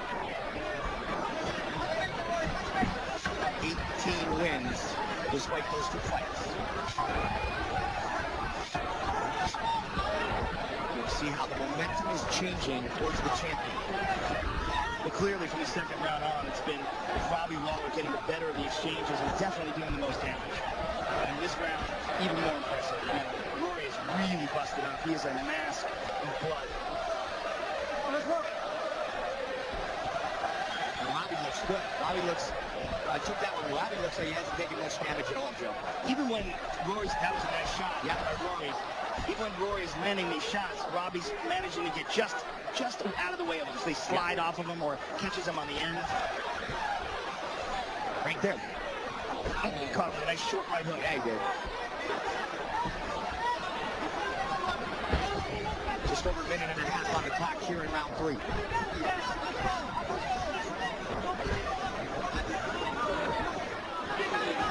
Roy also can't breathe out of his nose right now, so he's forced to fight with his mouth open. You heard Sahabi in the corner saying, don't clear the nose, watch as he went in after that round to get attended to. Also makes you susceptible to the knockout. Big cut on the forehead over the right eye of Rory as well. And even though Robbie's had Rory hurt, has damaged him considerably, he's still very patient. And that's the new Robbie Lawler. Sometimes it's your second or third trip around the track, which is your best. So he's catching them on the very end of these, which really doesn't have a significant impact. It's like the power area, Robbie. Blocked down. Yeah, he's staggered. Rory closing in now. Robbie staggered. He's hurt. He's hit again. McDonald again with the head kick. Robbie's in big trouble, Mike. Rory feels high knee. Elbow. 20 seconds. McDonald pulling it on. 15 seconds. Robbie trying to get out of the way. Looking to survive.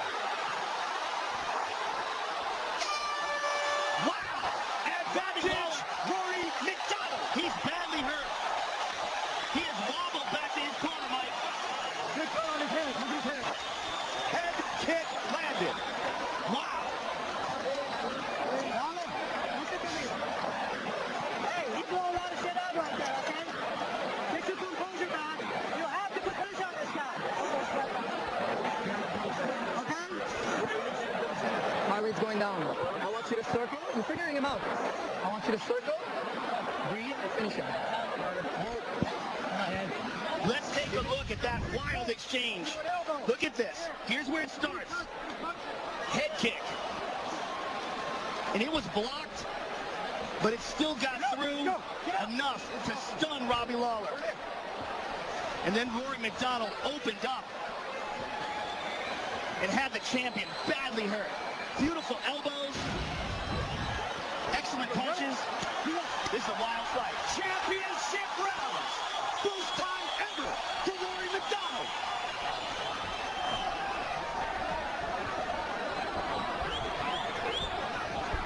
Here's that head kick again. And he's in trouble. He is in trouble. Faraz Sahabi said you are figuring him out. That front kick, what a combination. Nice elbow. McDonald on the knee. Looking to finish it right here. And become the champion. Kick to the body. That front kick, he says he's fine. Johnson Kirby went to him. He's talking to him. Robbie turns to him. He keeps saying, I'm fine. Leave me alone. Those kicks to the body hurt Lawler. Into his head again. This is a whole different fight. This is incredible. Beautiful elbows by Rory. Rory trying to break him down now. Round 4. Robbie fires back. Some swelling on the right eye of Lawler. Again with the head kick. Robbie getting wobbly out there. He's blinking into the fight here. Rory's just picking him apart from here. One head kick and boom, everything turns up. And Robbie still looks like he's on wobbly legs. Absolutely. He doesn't look like he's penetrating with his punches. Rory's staying careful and staying disciplined. All of a sudden, momentum on his side, and that's got to give this kid confidence. And Robbie's not offering any threat right now either. Rory was confident, of course, coming in. Robbie was very good early. Rory's frustrated. Now he's getting the better of Robbie Lawler. 2 minutes into round 4. Again, he matched it with the punch. Faraz Sahabi talked about that, Joe. The Superman punch. Superman landed. Look at the blood though still from Rory McDonald. Good right hand by Robbie. Robbie back on the board. What a fight. Good combination by Lawler. Lawler seems to be recovering. They meet. Uppercut landed by McDonald. They work in the clinch. Robbie with a kick to the body. Beautiful elbow. Nice jab. Yeah. Stiff jab. Connects again. Rory's getting a little reckless here, Mike. And that's what Sahabi said, don't do. Be patient. You're starting to figure him out. Lawler's starting to work his way back. Answered that head kick with a combination. Nice 1-2 by Rory.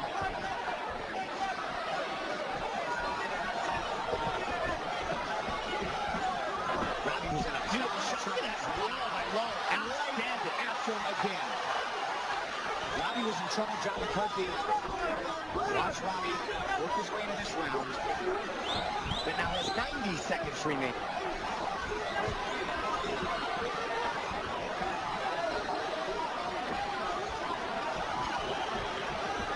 Robbie, the dominant striker, rounds 1 and 2. Rory, amazing in round 3. Again, that front kick to the body. So their last fight was very even until the last minute or 2. And it was a 3-round battle. Right hand on the top of Rory. A lot of blood coming out of Robbie's mouth now. Yeah. So you want to be a mixed martial artist.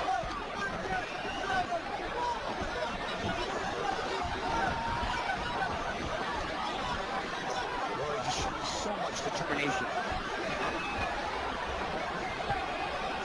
Working through very deep line early. Now Robbie looking to connect again. 20 seconds remain in round 4. Both guys are standing much more flat-footed in these exchanges, Mike. As they fatigue, they're having a harder time getting out of the way of these shots. And it makes these exchanges much more dangerous. And both of them having a tough time breathing.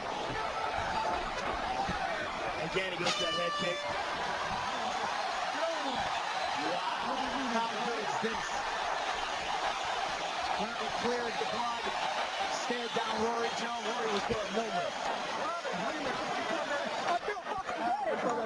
Hey, buddy. Fucking lying. You're lying, right? Yes, sir. Listen to me. Listen to me. 14 years of what you have is depend to this 5 minutes. Don't give him space.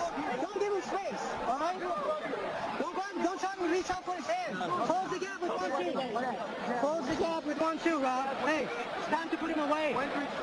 Robbie. He's busted up. You're the lion. You're the champ. 5 minutes left. 5 minutes left. Let's go. Mouthpiece, he's got it. He's got it. 5 more minutes. Let's go. 5 minutes and you win. Let's go. 5 minutes and you win, says Firas Zahabi.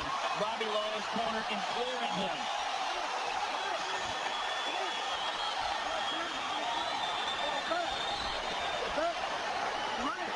Fifth and final round.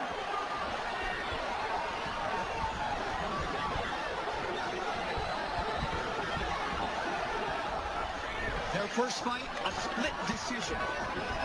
Lawler took over late. Can Robbie do so here and defend? Or will we have a new champion? Superman punch. Nice jab by Robbie. Yep. It may very well come down to these 5 minutes, partner. Nicely done again by Lawler. And again on exchange. Oh, he tagged him with that left. Look at how ferocious Lawler is here in the 21st minute.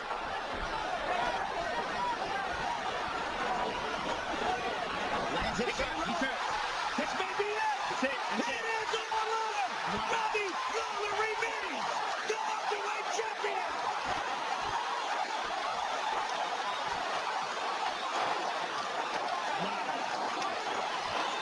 What a fight. What a fight. And what a decisive ending for Robbie Lawler in a fight where he was really pushed.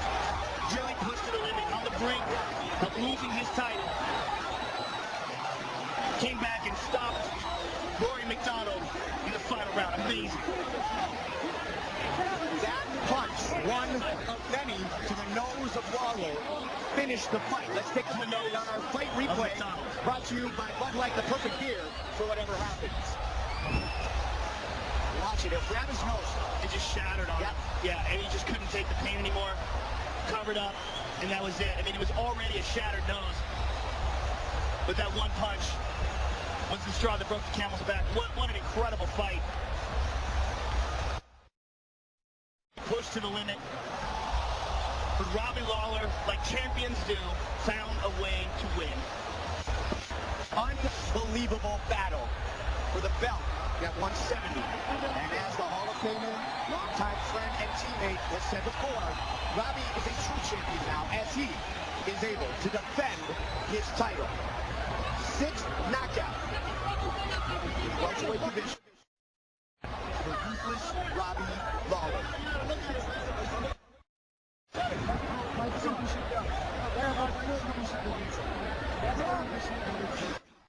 UFC Fans Champion jerseys and UFC fan gear available for order now at Reebok.com.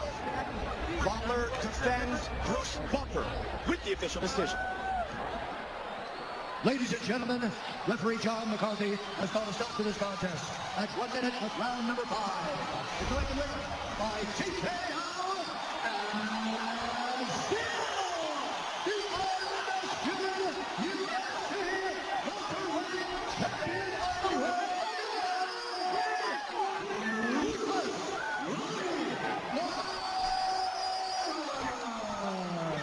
I'm here with the winner and still champion, Robbie Lawler. First of all, Robbie, thank you for one of the best fights I have ever seen in my life. That was one of the greatest championship battles in the history of this division. Congratulations on your victory.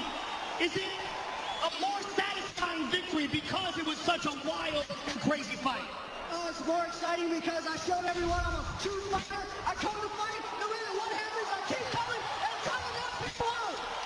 You showed patience and maturity in this fight that we haven't seen from you in the past. You had a very measured approach in the early rounds. Was that something you planned on coming in, or did you just play it by ear? No, my coaches told me to stay basic, just pick him apart, and eventually I knock him out. You had him badly hurt at one point in time, and then he came back later in the fight and hit you with a high kick.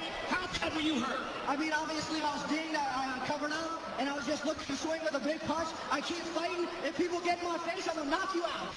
Let's take a look at the final punch that ended it all, Rocky. You landed the one final left hand that closed the show on his shattered nose. You saw him cover up. What went through your mind at that moment? That was accumulation of a beatdown. That was one punch. That was years of fighting right there. Coming to fruition. I'm the champ. I'm here to stay. Congratulations on retaining your title. It was amazing calling this fight. Robbie, look at the ladies and gentlemen.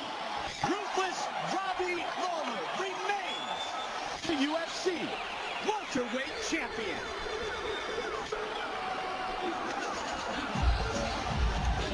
And the celebration begins.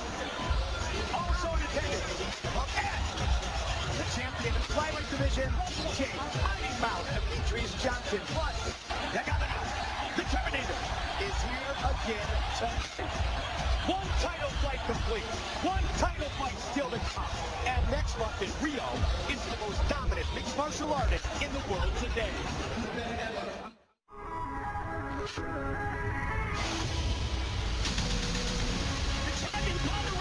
Rowdy, Ronda Rousey, and Sohail inside the octagon. They hate each other, and they're going to fight with the women's back-fight title on the line.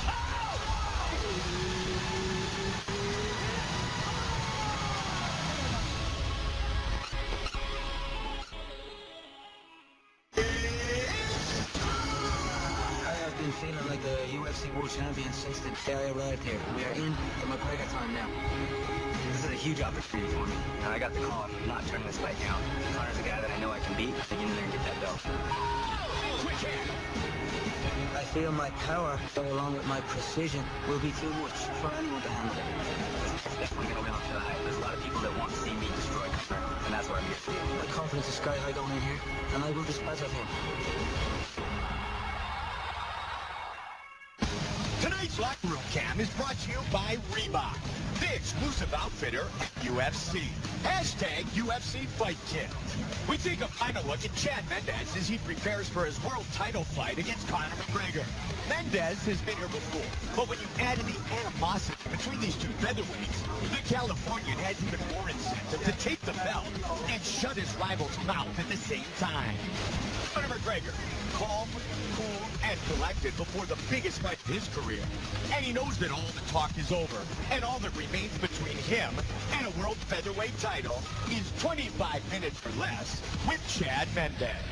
But before the battle for the UFC interim featherweight title, watch Money, Liz Carmouche, and Forrest Griffin testing out Las Vegas' newest thrill experience, Adventure Combat Ops, the most realistic, apocalyptic combat simulation in the world. The ultimate first-person shooter experience has hit Las Vegas, and the ultimate first-person shooter is you. Adventure Combat Ops puts you on the front lines of the fight for survival in a zombie-riddled wasteland. It's you and your team, led by real-life special ops, going up against the undead in a one-of-a-kind course custom-built just off the Las Vegas Strip. That was an awesome feel too. This is really similar to what I experienced in Iraq. It was a lot of fun. I didn't really know what to expect, but absolutely loved it. Real tactical gear, real special ops heroes, real adrenaline. Prepare for battle. And now it's time for our main event of the evening. Brought to you by Muscle Farm. Fueling athletes safely. 5 rounds of fighting for the interim featherweight belt as Chad Mendes collides with Conor McGregor. The build-up for this fight was much shorter than the build-up from Jose Aldo, but it's been equally impressive and entertaining. I don't know how any fight is gonna pass what we just saw. No kidding. That was one of the greatest fights of all time. What we're gonna see tonight is a guy in Conor McGregor who is a really unique, one-of-a-kind, the first of his kind. A guy who combines crazy trash talk and hype with spectacular talent and skills and confidence and an aura. There's an aura about this young man.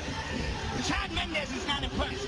Chad Mendes feels That's a great way to put it, this aura has been created on lesser fighters' back. That this aura is not earned. And Chad Mendes believes he has the talent, the skills, and the ability to take what is his, which is this interim UFC featherweight title. He has only been defeated by one man, and that man is the undisputed champion, Jose Aldo. Mendes, perfect. Other than the 2 fights against Aldo, McGregor, biggest challenge of his professional career. And Mendes, in the Aldo fight, went to the wire. A 5-round decision in a fight where he got hurt very badly with a late punch in the first round. Then he went from there to destroy Ricardo Lamas in the first round in a spectacular fight for the #1 contender position. He's a beast. I mean, he's without a doubt the toughest guy that Conor McGregor has ever faced inside the octagon. What Conor can do to him, what he's been doing to everyone else, the Aldo fight will be beyond imagination. Styles make much. Many, Joe, have said, stylistically, this is the toughest matchup that the Notorious One has ever had. Can he overcome? We will find out soon. I wouldn't want to fight me. None of them want to fight me. This is my time to shine, and I'm going to take that belt. I feel like a champ already. That's what makes a difference. Notorious Conor McGregor! It's not all talking. I'm not going to everyone in this division. I said that, and I will do it. I'm going to whoop his ass. He's going to hit the canvas hard. I'll go out and I'll put him stiff. I step up and fight. I don't with the rest of them. Conor's never fought a guy that knows he's the baddest man on the planet. I have that mentality.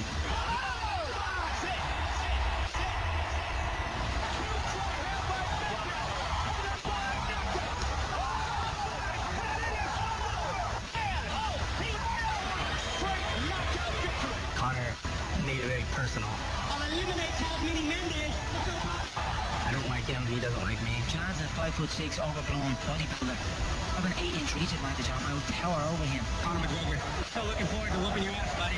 You know, I knew as soon as we started going back and forth through, you know, the media, I will come back hunting for your little midget. This is going to be a guy that I'm going to love to punch in the face. Chad's a little twerp. He's a little short-ass 5'2" bantamweight that's running his mouth. He can say what he wants, it's not going to bother me at all. When we step in an octagon, we'll be looking to rip his head off. I see many shots landing on Chad. The whole for the ball game when they get hit by me. Anywhere in the soft part of the face and the fight is done. It's perfect for me. I get to get in there, beat the crap out of Conor McGregor, and get the belt. But not a man alive that can beat me.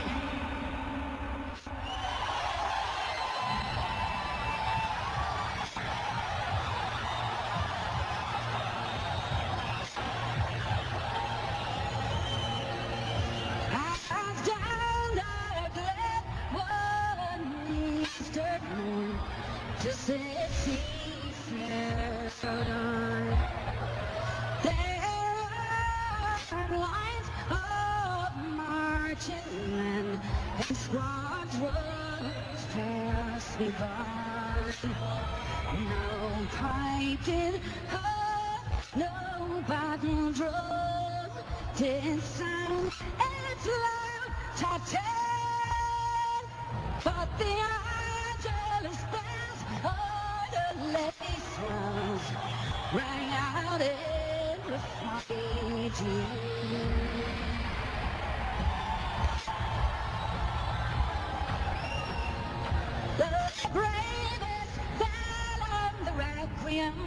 will rang more fully and clear. For those who died, the peace tight, the springing of the year. While the world did gaze with deep amaze at those fearless men with yet who burned the fires of freedom's light might shine through the party to you.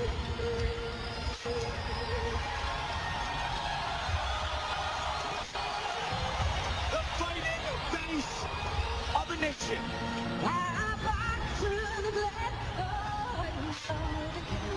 My heart was torn, for I parted with by your hand.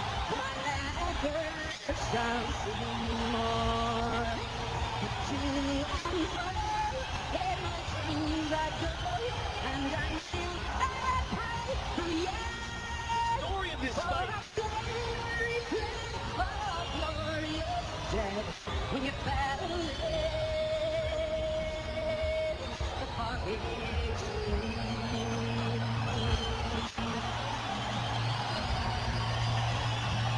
The story of this fight is not just Conor McGregor. It's Ireland. This is a fight about how much pride these people have. I can't. I mean, we've had a lot of Brazilians come to see Brazilian champions fight and compete. But there's never been a nation like this. The Irish people have come out tonight in a way that just defines them as a nation. And this man has incredible weight on his shoulders right now. The pressure that he's experiencing right now, the hype behind all of this, very few human beings in this world will ever experience anything remotely similar to what's going on inside the mind and the body of Conor McGregor as he steps into this octagon right now. Joe, it's like a rock concert in here. 107 decibels. Sinead O'Connor, Conor McGregor, the Fighting Irish, looking to leave with the belt. He sold out the O2 Dublin in record time, and he was a big part of tonight's sellout as well.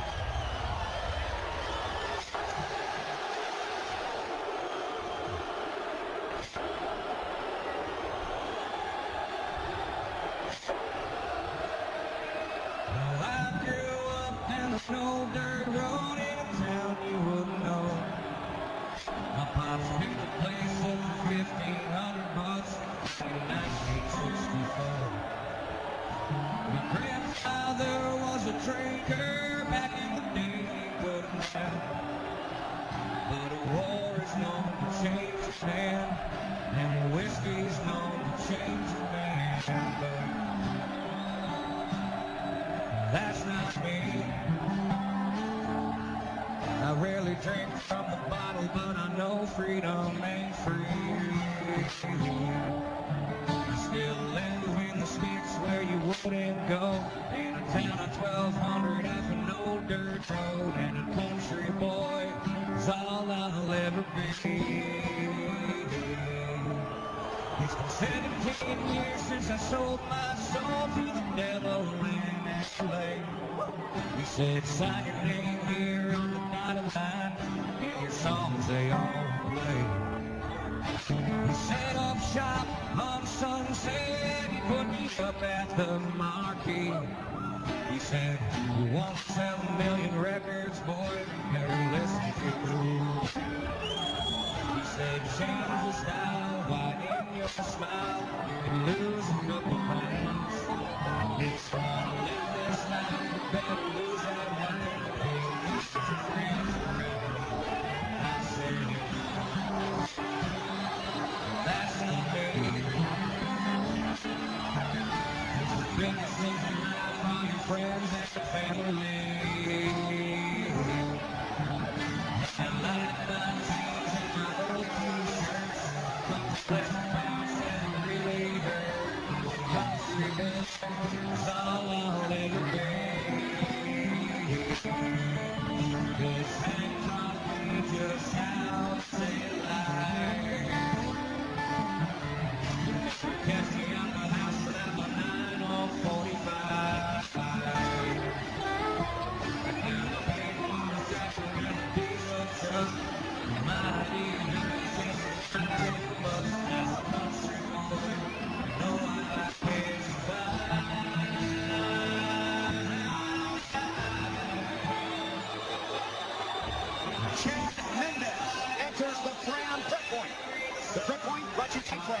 change gone right.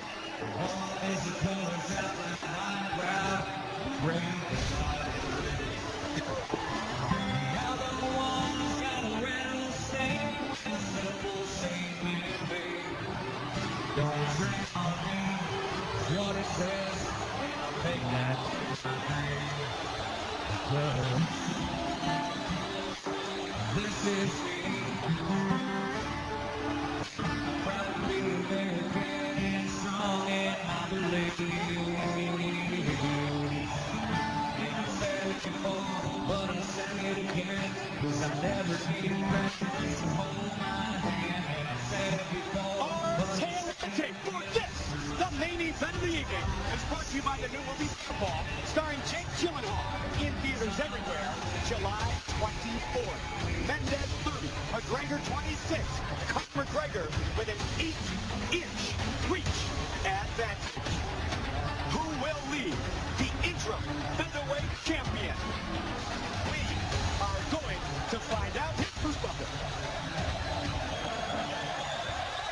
Ladies and gentlemen, this is the main event of the evening, presented by Bud Light, second by the Nevada State Athletic Commission, Chairman Francisco Aguilar, Executive Director Bob Bennett, Commissioners Skip Adesina, Pat Mudball, and Anthony Marnell Jr. Our three judges for this contest at Octagon Side are Junichiro Kaneko, Chris Lee, and Marcos Rosales.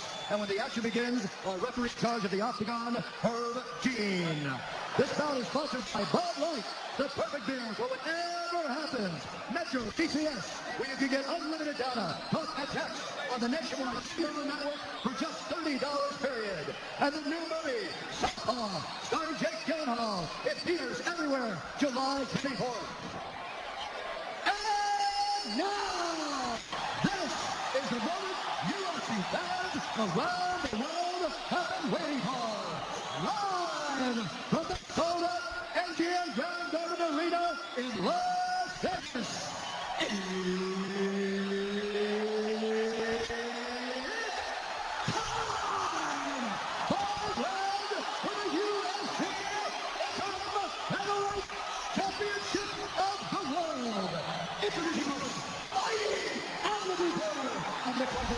Holding professional record, 17 wins, 2 losses. He began by these managers at 145 pounds. Fighting out of Dallas, Ireland, presenting Pride of Ireland and the number 3 ranked featherweight fighter in the world, the Notorious Conor McGregor!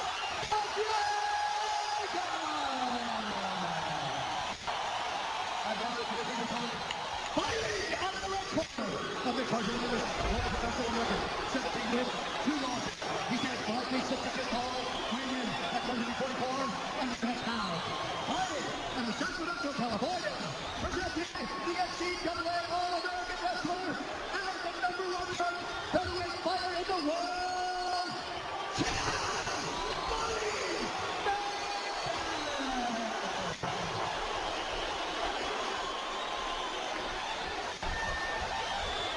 All right, gentlemen, we've been over the rules. Protect yourself at all times. Follow my instructions. Touch gloves if you wish to come out ready to fight. How good is this? McGregor. And I got you. Mendes. Interim featherweight bout is the prize to the winner.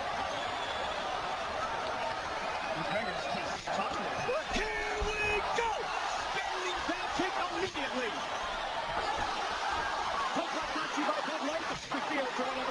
Chad up his back. Conor gets back up. Chad rush. Chad looking to utilize his wrestling arm. Connects with. He tagged him with 2 big punches there, Mike. Good combination by Chad Mendes.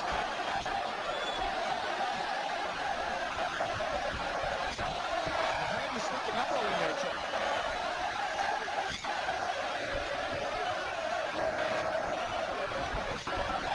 Hand over the top by Mendes. His back kick was nice. With that one. Yeah, Conor's timing there very well. They're smiling and taunting each other. He hurt him hard. He hurt him hard there. It was a good shot by Conor. Chad, that's on top. Don't get. Chad can't stand right in front of him like that when he lands that left hand. Conor has some serious one-punch power with that. And Connor's putting off the offensive with power. Good combination. The spinning again, hard shot. Slick and ripped by Mendes. He's not trapped yet. He might have got stunned. He might have got stunned by either those punches or the kicks to the body. But Chad is standing right in front of him, which is very uncharacteristic and not shooting. Could be just trying to recover. There's a kick. There's a good 1-2 by Chad. Amazing atmosphere. The adrenaline pumping from both of these guys. Chad's breathing heavy. Yes, he is. And it could be because of those kicks in the butt, Mike. Came right out with one, and he's connected on the last 2 and 3. Chad retreating. There he goes. Connected that time. He put the left on his chin and followed with the right. Looking for the takedown. Just a big power shot. And he messes out. Nicely done. But he was full guard. Chad Mendes takedowns in UFC and WEC featherweight history with his 5th of the night. He turned the corner on that one nicely, but he's in Conor's full guard. It's a good shot by Chad. Beautiful shot by Chad. Connected. The right to the left. Now money's on the corner. Beautiful right hand. Tell you what, McGregor can take a punch. He sure can. He also holds his hands really low. Again, the counter. Caught by the right eye by McGregor. Good front kick to the body by Conor. Conor's used to the kicks. Is keeping him at length, allowing him to land shots. Another hard shot to the body. Chad's bust is hurt. It was the kick that started it off. Yeah. He's trying to recover his turn. But Conor can hit him. He's got a longer reach, and he can hit him in a place where Chad can't hit him back. Especially with those kicks. 8-inch reach advantage. Chad took a big deep breath. Mendes trying to tuck under and fire back. Down number 2. Steps over. Can he pass the guard? Yes, he can. On top. Very fast position for Mendes. And this is what everyone who's a hardcore fan wanted to see. Can someone take Conor down? And when they do, what can they do? The one thing that he hadn't faced inside the octagon is a tap. Both men 17-2 in their professional careers. Chad Mendes still trapped in the half guard. Officially now shown 3 takedowns for Mendes.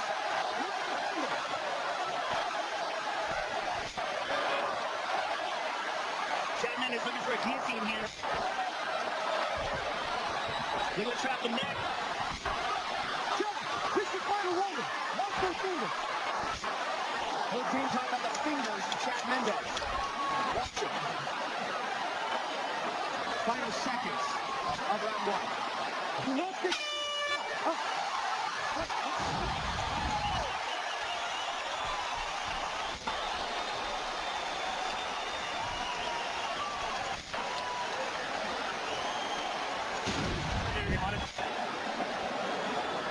Nice deep breath.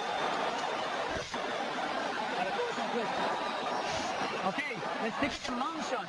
The left kick to the body is beautiful, and the straight to the body as well, with the left hand. Very tired now. Let that left round kick to the head come as well, or to the body. Nice deep breath. That's exhausting. Yeah, takedowns there every time on that left hand too. Every time that takedowns are on his left hand. And the hook will be there when you step in with your 1-2, remember? His right hand is down, okay? You got this, baby. 1 round for us.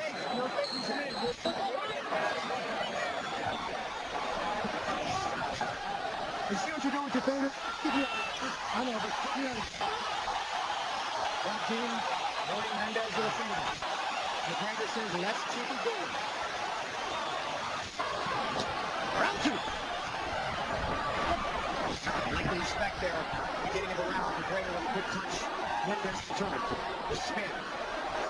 Chad can't stand in front of him, and that's what the problem he's having. And Conor's doing a wonderful job of keeping him on the outside and attacking his body. A lot of kicks to the body. There's again, good spin, good shot. Looking for the guillotine, doesn't get it. Chad's got to move from those body kicks. Very important. Very nice kick left.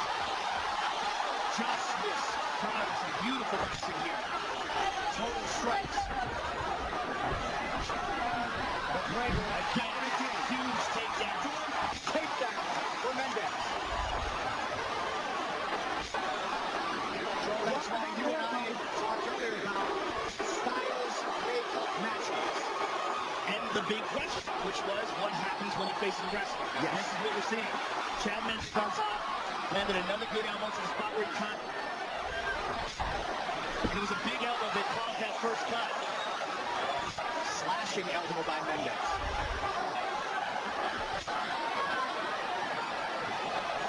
Top position again. Boom. Strong elbow. Chad Mendes. He's a strong elbow. Watch the back leg. He might have got noticed when he was in the main event late, but Chad Mendes is always in great shape. That was fun. Don't forget, after all national pay-per-view, Fox Sports Win has our discount show.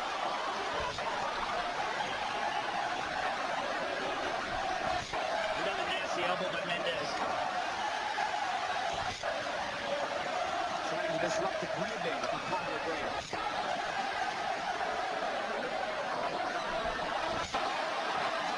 Mendes keeping busy.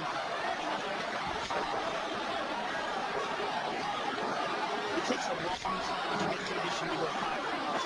And even if Mendes is in really good shape, which he is, the question remains, is he in good shape to fight like this for 25 minutes? And these Mendes is saying they were illegal. He said fight. Mendes is saying those were illegal elbows. Both teams disagree. Both did tell me to be careful, Joe. 2 minutes left in round 2. Another hard elbow by Mendes. He's slashing with those elbows. Oh, big shot there. Working in the closed guard of McGregor. You better talk to him. Long's landing punches. McGregor continues to talk. Again. Looking at her team, but Chad Mendes is keeping plenty busy to keep the fight right here. He's fighting. You need to get him because he's fighting. These are nasty elbows. This thing he's fighting. I think Conor was asking Herb Dean why are they standing up. Exactly. Which is kind of crazy when you consider the amount of damage that Chad Mendes keeps having elbows like that.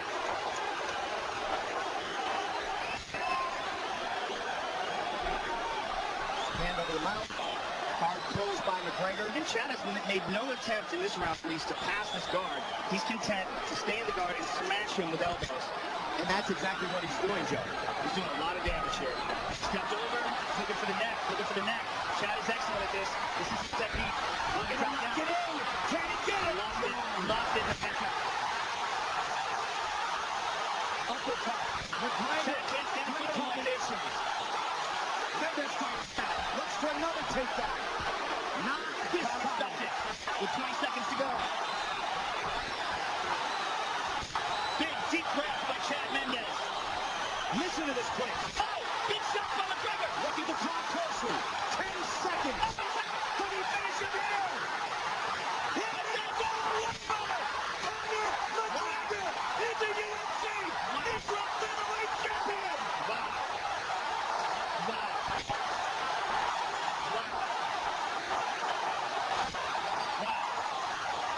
Unbelievable. He did it.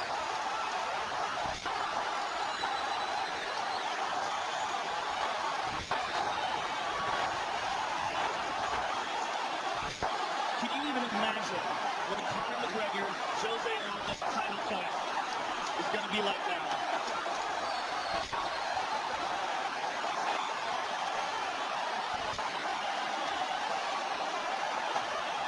Wow.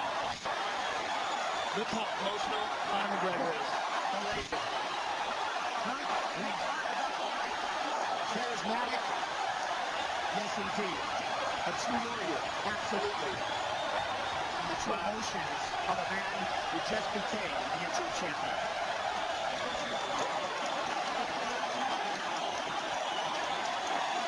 That's beautiful to see. What a great night. What a way to cap it off.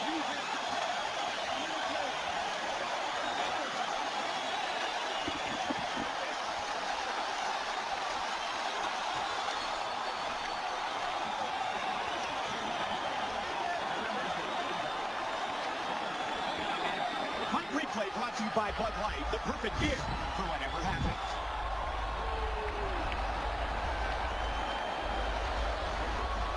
Mendes Tried to lock it in, couldn't.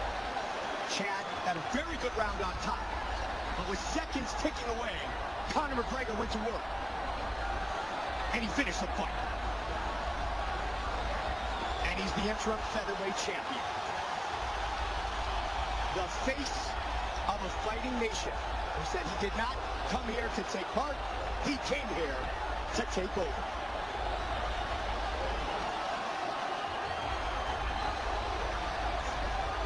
Bird Dean stops the fight.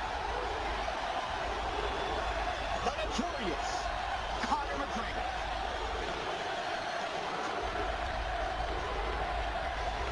Champion jerseys and UFC fan gear are available for order now at Reebok.com. Bruce Buffer has the official decision. Ladies and gentlemen, referee Herb Dean has called a stop to this contest at 4 minutes, 57 seconds of round number 2. Declaring the winner by TKO. And now, the new interim UFC featherweight champion of the world, the notorious Conor McGregor.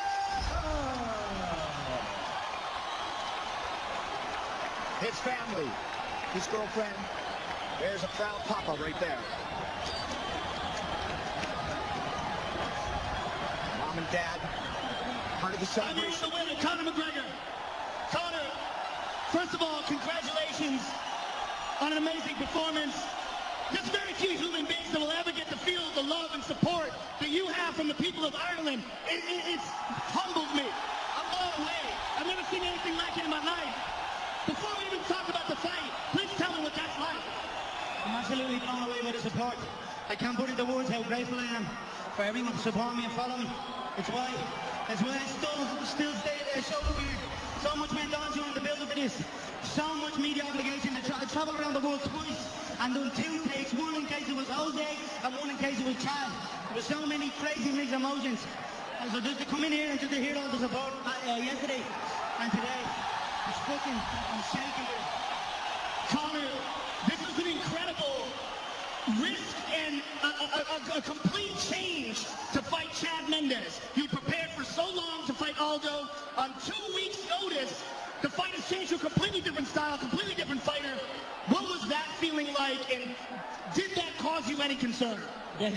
I've been hearing all the time that I'm protected from this style of opponent, that I've been gifted a title shot. So when my title shot went running, and they gave me the challenge that I was supposed to be protected from, I knew I was going to prove to people that I'm a true fighter. It doesn't matter who it is. I show up, I'm a professional, I come in here and I fight, I'm confident in my abilities. I just honestly want to say thank you to my team, my family, everyone that's come up with me, because we work with a tight circle. People since day one are here with me now, so I just want to thank everybody that's been with me, and the Irish people that support me. I swear to God, I've done this for us. I've done it for us. Conor, take a look at the big screen and enjoy the fruits of your labor. The final combination that won you the UFC interim featherweight title. This big left hand that closed the show. Enjoy it. I knew I outworked them. Everyone kept trying to say about the weight cut. Don't get me wrong, the weight cut's tough, but I can go all fucking day, Joe. I swear to God, all day I can go. So I knew if he gets me down, we can go. I'll talk to him and I let him know I'm still here. This is mine. And I knew my shots were landing every time. I hurt them many times to the body. And then the precision with the left hand. Nobody can take that left hand shot. It's as simple as that. Everyone breaks. And he broke. This now sets up a fight with Jose Aldo that will be easily the biggest fight in the history of the UFC. Give me your thoughts on that. In my opinion, Jose went running. I had bigger injuries in this leading up to this fight than that bruised rib. And I still showed up here and performed. So in my eyes, Jose's gone running. If he wants to come back, he can come back, but I swear to God, his day will come. Congratulations and enjoy your title. It was a beautiful performance. Conor McGregor, ladies and gentlemen. Tonight's main event has been brought to you by Muscle Farm, fueling athletes safely. Back to Joe. All right, I'm here with Chad Mendes. Chad, you came in and took this fight on 2 weeks' notice. A very difficult endeavor for anyone, especially entering into a 5-round fight. Give me your thoughts on the fight. What, if anything, was surprising to you? Yeah, man, I mean, first off, I want to thank Conor for even accepting on 2 weeks. I mean, he was training for Aldo that entire time. I mean, that's a completely different matchup for him. And I mean, the guy's tough. I mean, hands down, the guy's got the talk to back it up. And you know, what's awesome is these Irish guys you guys are crazy, and I absolutely love it. I mean, I wish we had so much support like this with everyone here. It's just unbelievable to see you guys show so much support for your athletes. You know, this is just completely awesome for me. This is the biggest fight in UFC history, and I got to come in here, you know, and be a part of it. So this is just something that, you know, obviously I'm never going to forget in my life. This was obviously a huge opportunity for you, but taking a fight like this where you didn't have a full camp, are there any regrets? Is there any, right now in your mind, are there any thoughts about that? You know, I don't have any regrets, you know. Connor's a guy that, you know, I knew I was going to be fighting eventually. And, you know, this is a UFC, man. You get the chance to get in here and fight, whether it's a day notice or 2 weeks or a full camp, you get in here and do it. So, you know, I want to thank Connor. Thank you so much, brother. It was great to see you two show respect. It was great to watch you perform. Thank you very much. Chad Mendes, ladies and gentlemen. Class extraordinaire displayed in the octagon after this great battle. Let the party continue on the Emerald Island. And moments ago, when Jose Aldo's going to be next, how about this man? The answer, Frankie Edgar, has the respect of Conor McGregor. This may very well be next. Tonight is the night that Conor McGregor has dreamed of his entire fighting life. And next time we see our pay-per-view, we'll be back in Brazil to rally Ronda Rousey. Ronda Rousey, she's a female hero. I know I'm going to retire soon. You're undeniable. Oh my, wow. That's Kohea. She wants Rousey. This fight is more than just an athletic competition. It's about punishing someone.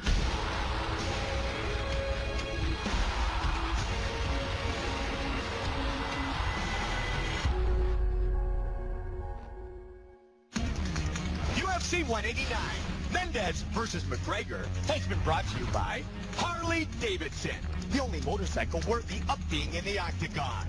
Roll your own. By the new movie Southpaw, starring Jake Gyllenhaal, in theaters everywhere, July 24th. And by the wing experts at Wingstop. Order the UFC 30-pack today for the fight. Wingstop. Get at it. Conor McGregor, the greatest night of his fighting life, as they enjoy what was a notorious matchup and a victory in Dublin, where 5:46 a.m. Listen to this place. What a moment in UFC history. This made me appreciate a lot of things, but one thing unexpectedly, it made me appreciate the patriotism that these Irish people have, the pride that they have. The amount of energy that they brought into this arena was insane. And this, Joe, is the very reason why. A big straight left by Conor McGregor that won him the interim featherweight title. After Joe, Mendes has been on top of him for almost the entire round.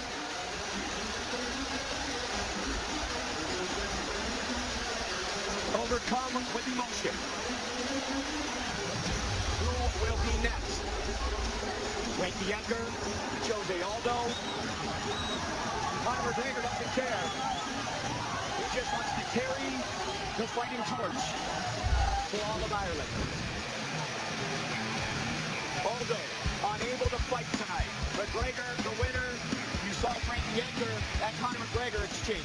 Well, you know, look, Frankie Edgar won this fight badly. And one of the differences between Chad Mendes and Frankie Edgar is conditioning.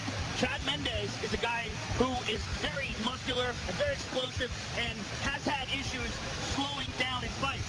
Frankie Edgar doesn't have those issues, and Frankie Edgar is a wrestler of the same caliber. Outstanding footwork, very good boxing as well, and a guy who's been in there with some of the very best in the world and beaten them.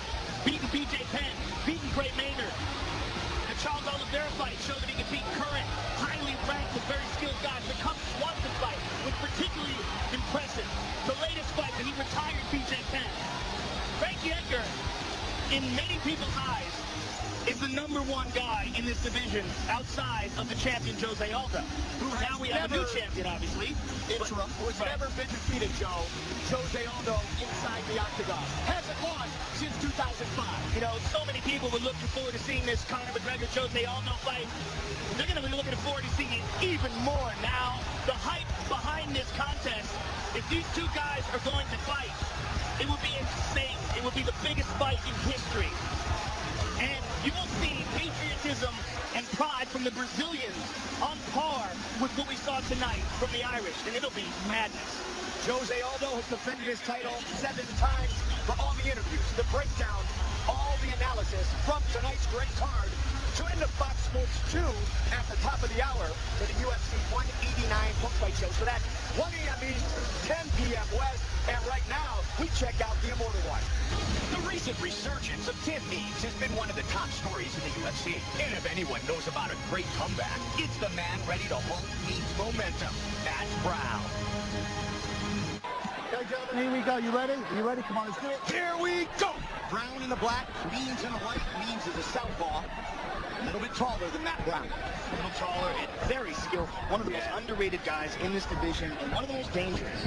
Nasty with elbows, has a full arsenal of techniques, and very confident. Winner 4 straight, Joe. 15 of his last 18. 24 pro wins for Means. He heard him there, Mike. He heard him. He can't in a straight left. He can't. Over Brown. Trying to press the action early. Good kick Attacked him to the left as well, that clinch.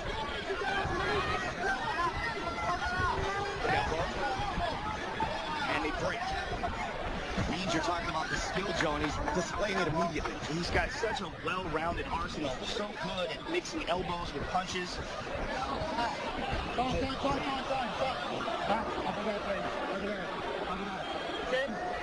Tim, stand there. Take your time. Goddard, look at me. Can you see?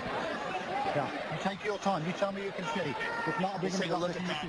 You got it, okay? Yep, Your right hands in right there. back. Man. Ready, guys? Time in. Okay, he's okay. He's got back. Good news. Right back at it. Unintentional.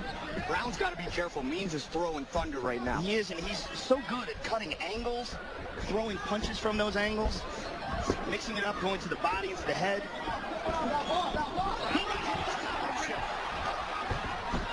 And he's just right back up and tripped him. Brown well connected. Nice knee to the body.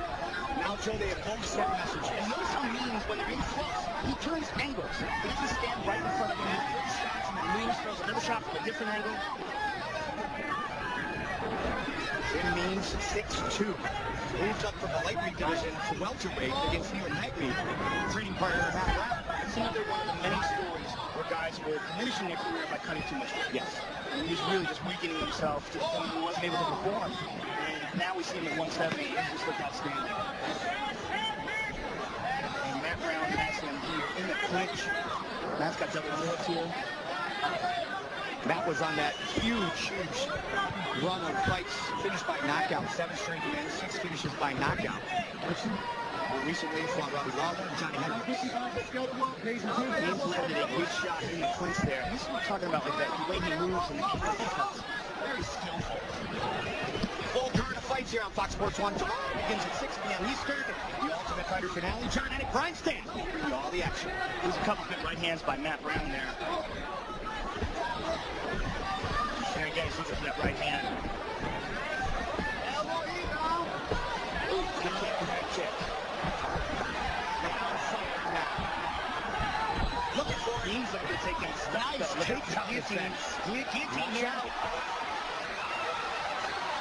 He's to be in trouble here. He defends. Matt's dropping down, looking for the takedown, and he gets it. Very nicely done by Matt Brown. Matt Brown has been training with Adam DeStabigo, the first 3-time All-American in Ohio State University wrestling history. You see the wrestling right there momentarily. Yeah, Means giving up his back here, though. Means keeping that one hand down so he can't get knee to the face, and he manages to avoid getting his back taken. Pressure by Brown. Means trying to work through some space here. Both men have landed here, Joe. Yes, they have. And it is very close. Means +5. So far in this fight, +4 now. Total strikes. Good team. Excellent.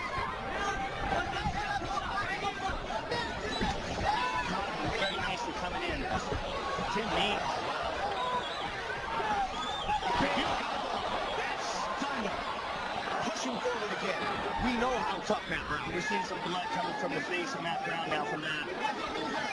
Knees with a single. Good elbow again.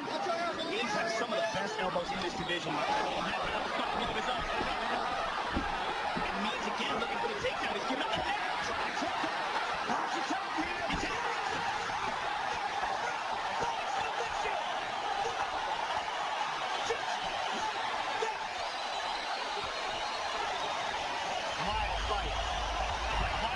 And an excellent win for Matt Brown.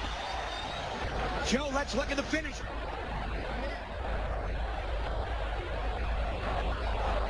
Nasty elbow by Brown, closes in, there's another one. Tim Means looks to defend himself, so drops down for a single, drops down for a takedown, but Matt Brown locks up the nasty choke, and Means taps immediately. Let's see it again.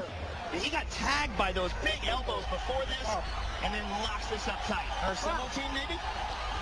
You like it? A masterful win for Matt Brown. To make it official, here's Bruce Buffer.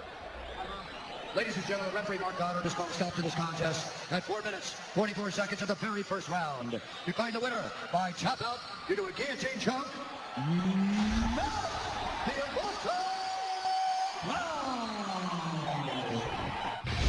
Here's what's coming up inside the octagon.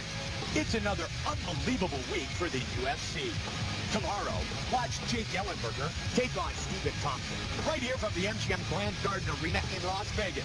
The main card begins at 9 p.m. Eastern on Fox Sports 1. On Wednesday, the Octagon heads to San Diego, California, where Frank Mir faces Todd Duffy in a pivotal heavyweight clash. The main card begins at 10 p.m. Eastern on Fox Sports 1. Next Saturday, the UFC makes their first ever trip to Scotland. Glasgow plays host to a middleweight main event between Michael Bisping and Talis Latis.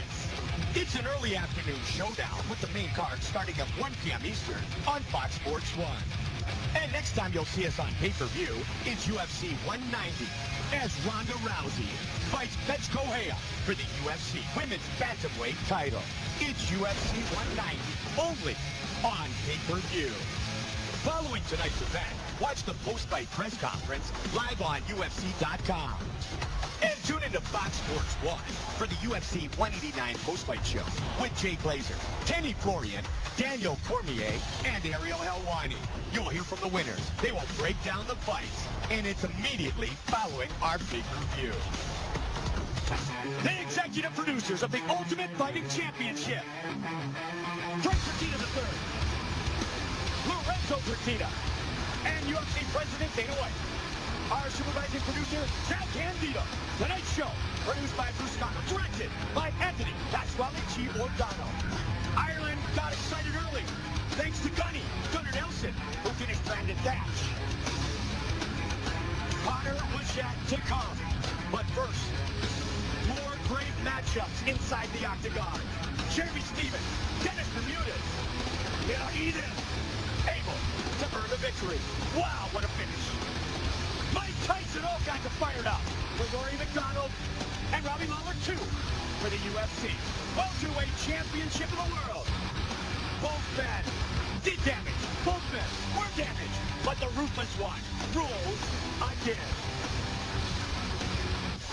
Then, in our main event of the evening, Sinead O'Connor, Conor McGregor, the Irish man, and what a fight it was. The notorious one leaves with the UFC belt. For our partner Joe Rogan, Mike Goldberg saying so long until next time. We see you right back here inside the octagon.